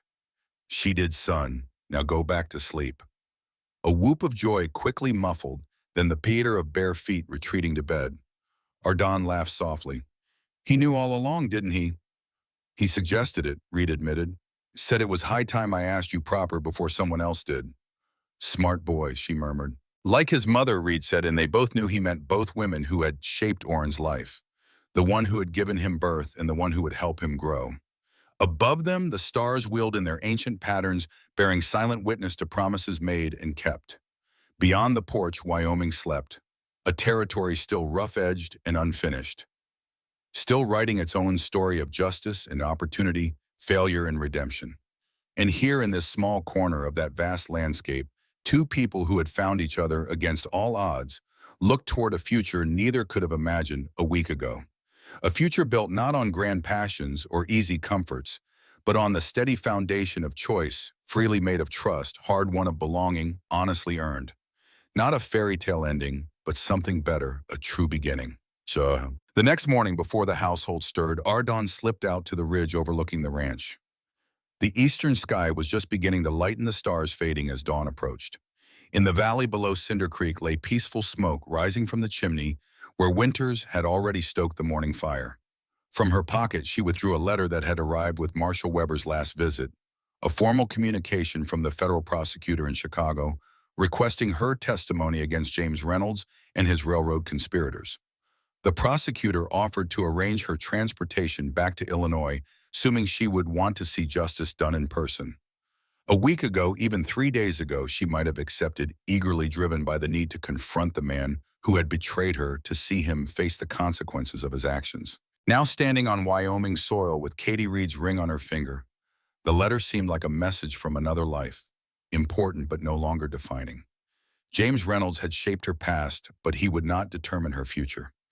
Carefully, deliberately, she tore the letter into small pieces and let them scatter on the morning breeze. Not in anger or denial, but in release. Whatever testimony was needed, she would provide in writing. Her place was here now with the living rather than the ghosts of betrayal. As the paper fragments danced away on the wind, Ardon caught movement on the road from town. A rider approaching at an unhurried pace. Even at this distance, she recognized the erect posture and broad-brimmed hat of Marshal Weber. She made her way back to the ranch, reaching the yard just as Weber dismounted. "Miss Talbot," he greeted her, removing his hat. "Or should I say Mrs. Reed, to be word travels fast in small communities." "Marshal," she acknowledged with a smile. "You're out early." "Bringing news," he replied. "Blackwood's been found." Something in his tone made her look more closely at his face. "Dead," Weber nodded grimly. "Fell from a cliff in the high country, trying to reach the northern territories, we think."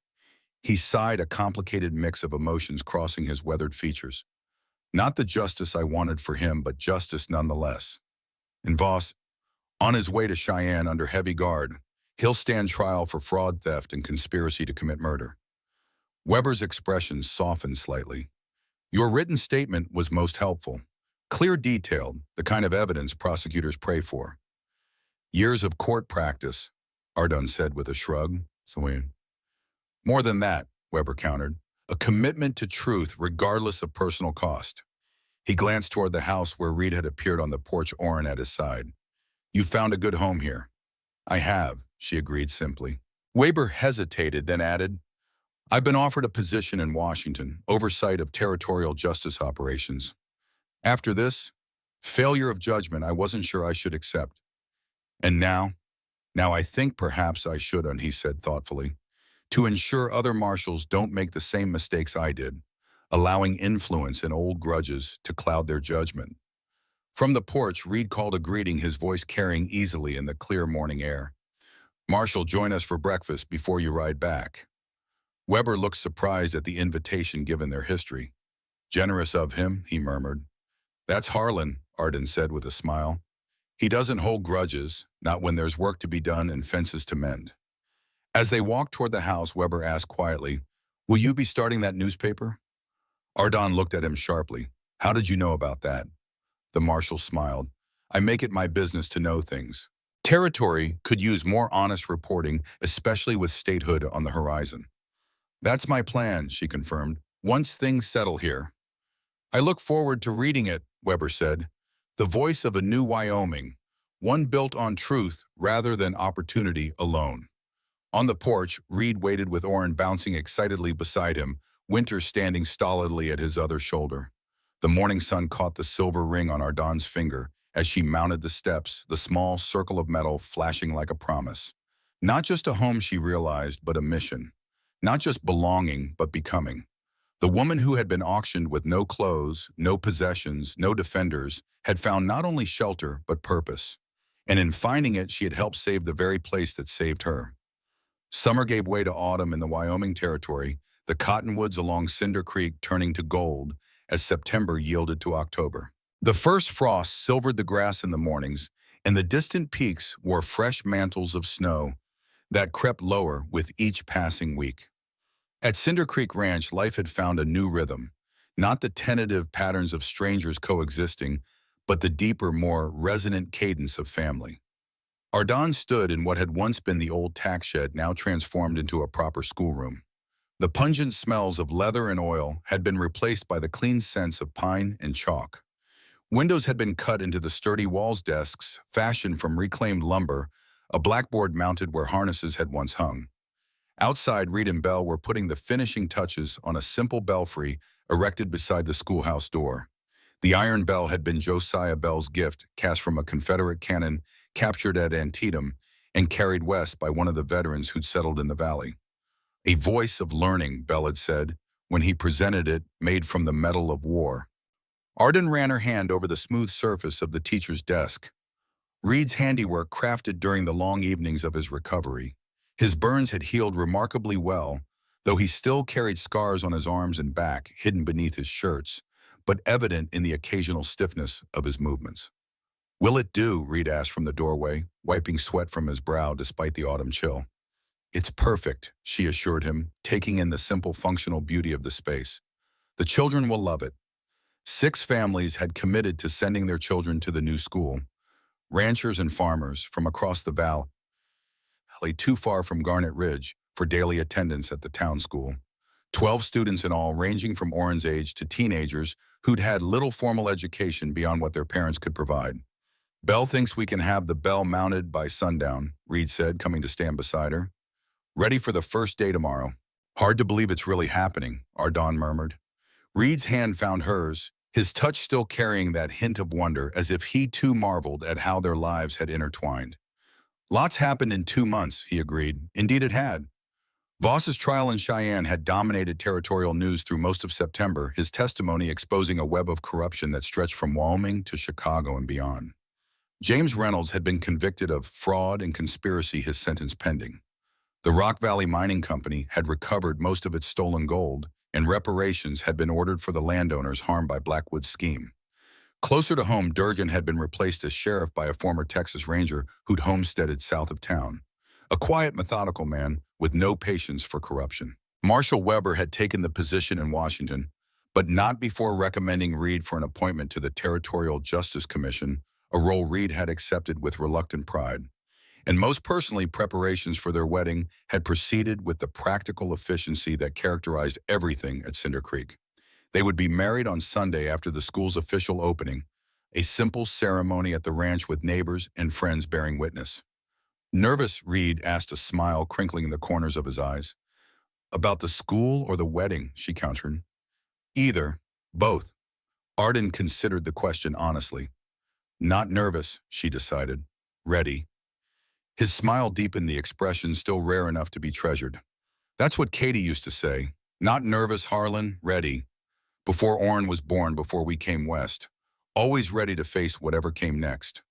The mention of his first wife brought no pang of jealousy or insecurity. Katie Reed had shaped this family before Ardon arrived, had loved this man, and borne his child. Her memory deserved honor, not erasure. "She was a wise woman," Arden said softly. "She would have liked you," Reed replied, and in those simple words lay all the blessing anyone could ask for. From outside came Orrin's excited voice. "Pa, Miss Arden, come see Mr. Bell's ready to hang the bell."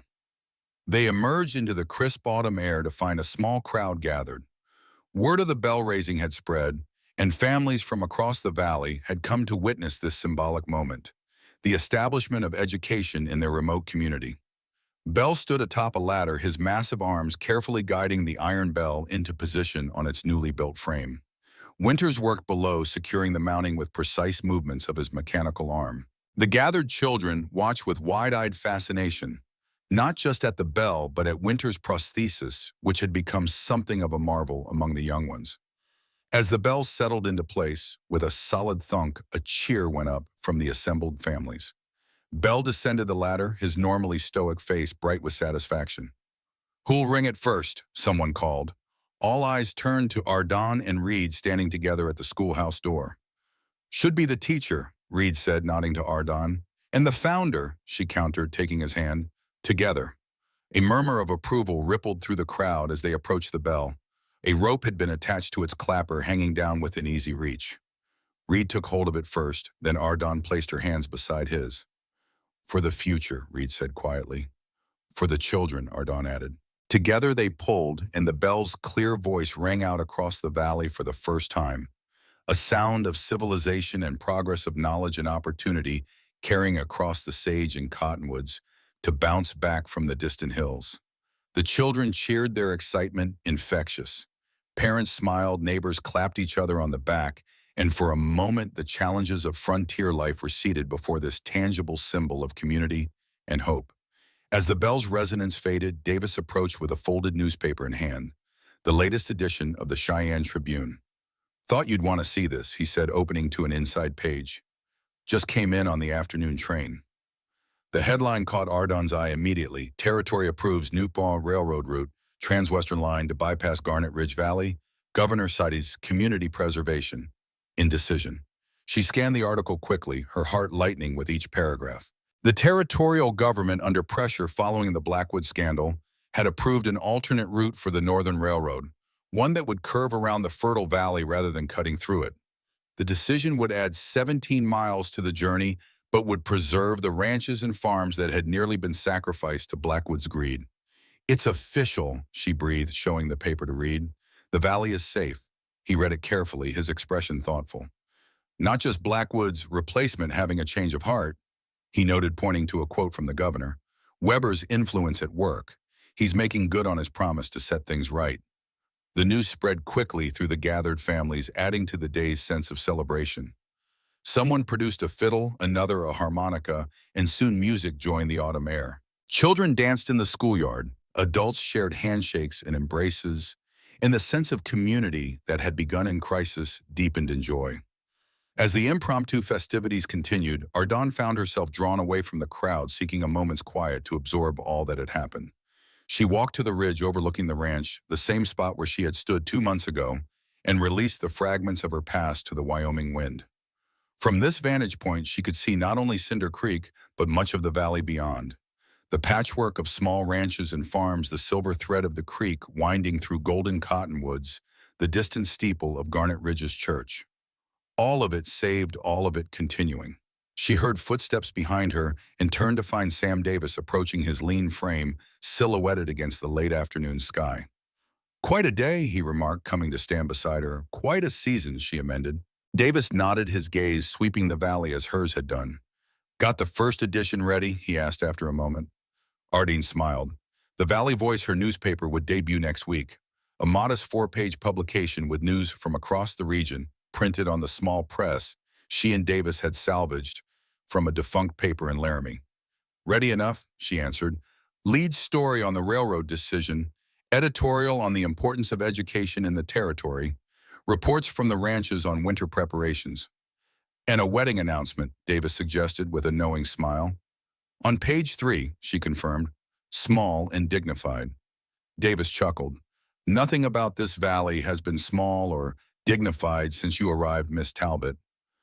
"Mrs. Reed soon enough," she corrected, still testing the sound of the name that would be hers in 3 days' time. "It suits you," Davis said simply. They stood in companionable silence for a while, watching the lengthening shadows creep across the valley floor. In the distance, someone rang the school bell again, its clear voice carrying easily on the still air. "I've been meaning to ask you something," Ardon said finally. "That first day at the auction, you were there watching. Did you know what Reed was planning to do?" Davis considered the question, his weathered face thoughtful. "Not exactly," he admitted, "but I knew Harlan, knew he'd been watching Voss and his crowd for months, worried about what they were doing to the valley. And I knew he'd been alone too long." He shrugged slightly. "Some men are made to stand alone. Reed isn't one of them, though he'd never admit it." "And you thought a woman being auctioned in the town square was the solution?" Ardon asked, more curious than offended. "Thought nothing of the kind," Davis replied with a wry smile. "Just wasn't surprised when he stepped in. Reed's always had a knack for finding the right allies at the right time." He glanced at her sideways. "Though I admit even I didn't expect how right this particular alliance would turn out to be." Before Ardon could respond, Oren's voice called from below. "Miss Ardon Pa says come down for supper. Everyone's staying to eat." Davis offered his arm with old-fashioned courtesy. Shall we join the celebration, future Mrs. Reed? Ardon took his arm, warmth spreading through her at the simple rightness of this moment. This place, these people who had become her own. Let's, she agreed. As they descended the ridge, the schoolyard came into full view. Tables had been set up, food unpacked from baskets and hampers, lanterns hung from posts against the gathering dusk. Reed stood at the center of it all. Orrin perched on his shoulders to hang a banner across the schoolhouse door. Cinder Creek School. Knowledge is freedom. Catching sight of Ardon, Reed lifted a hand in greeting, his smile visible, even at this distance. Orrin waved wildly, nearly unbalancing himself in his enthusiasm. Her family, her home, her future. Not given by fate or chance, but chosen deliberately, earned through fire and fear, built on truth and trust, rather than convenience or convention. As she reached the gathering, Reed set Orrin down and moved to meet her, his gaze holding hers with quiet certainty. "Everything all right?" he asked, noting her momentary absence. "Everything's perfect," she assured him.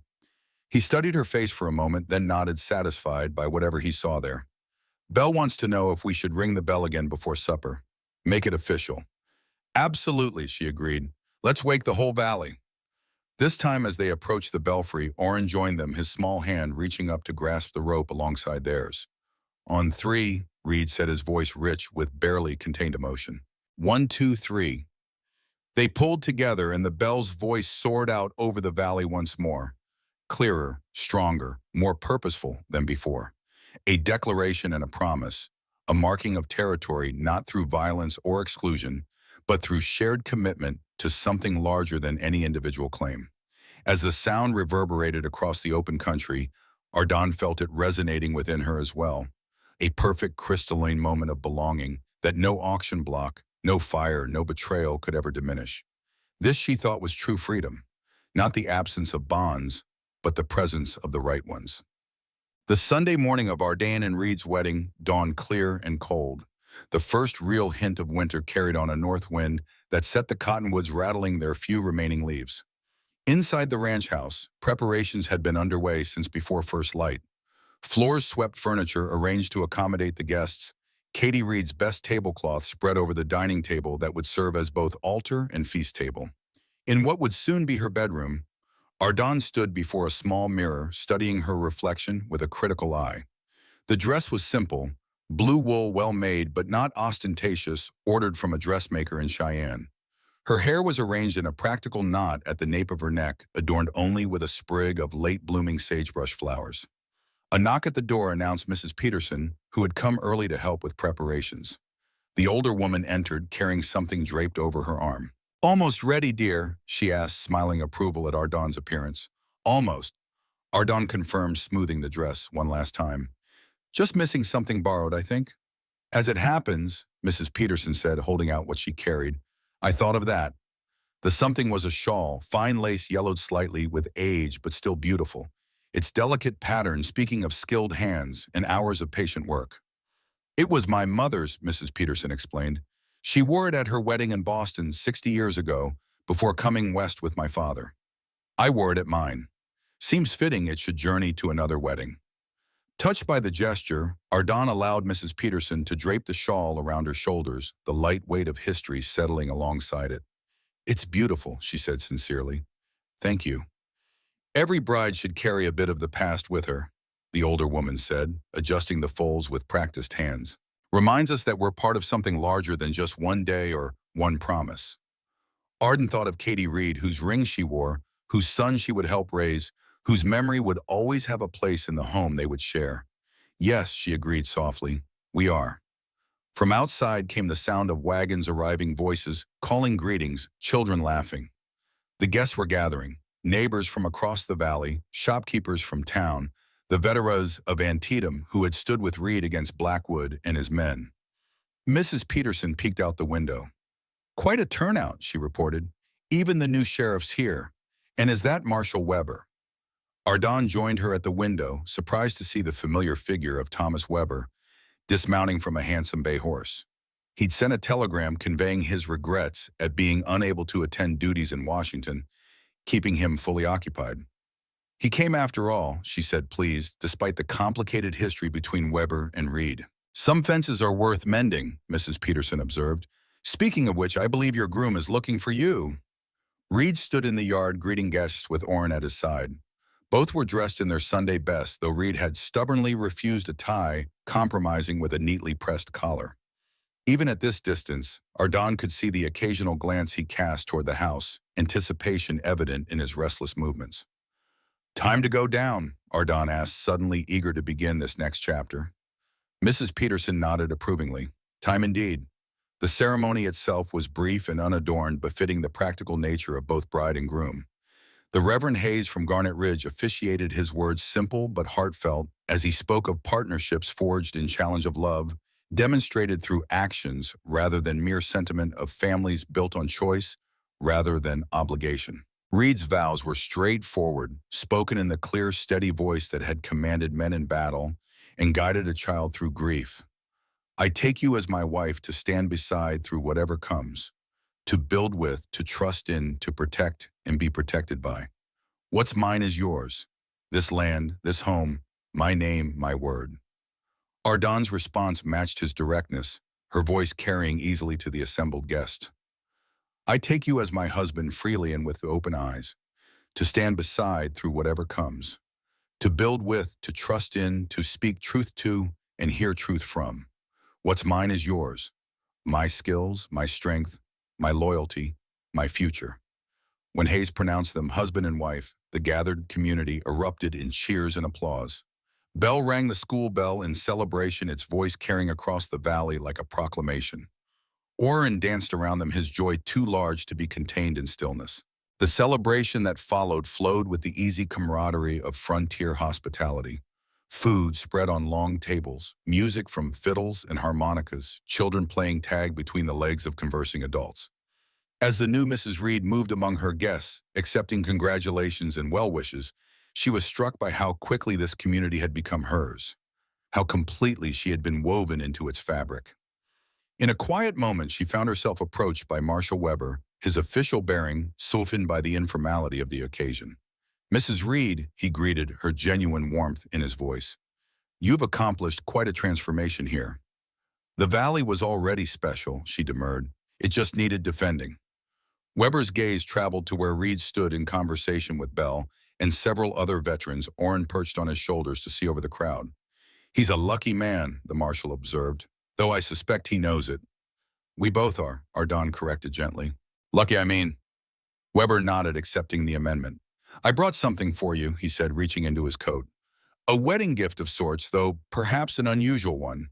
He handed her an official-looking envelope sealed with the territorial governor's stamp. "The governor signed it yesterday," Weber explained. "Thought you should be the first to know." Curious, Ardon broke the seal and unfolded the document within. As she read, her eyes widened in surprise. "This is official recognition of your newspaper as a territorial publication," Weber confirmed, "with authorization to print legal notices, government announcements, and territorial news. Paid position with responsibilities to match." "But why?" she asked, genuinely puzzled. "The Valley Voice hasn't even published its first edition." Weber's expression grew more serious. "Because what happened here, the corruption, the land grab, the manipulation of justice, it happened because too many people didn't know what was happening until it was almost too late. A strong, independent newspaper is the best protection against that kind of corruption." He glanced toward Reed again, a hint of his old reserve returning.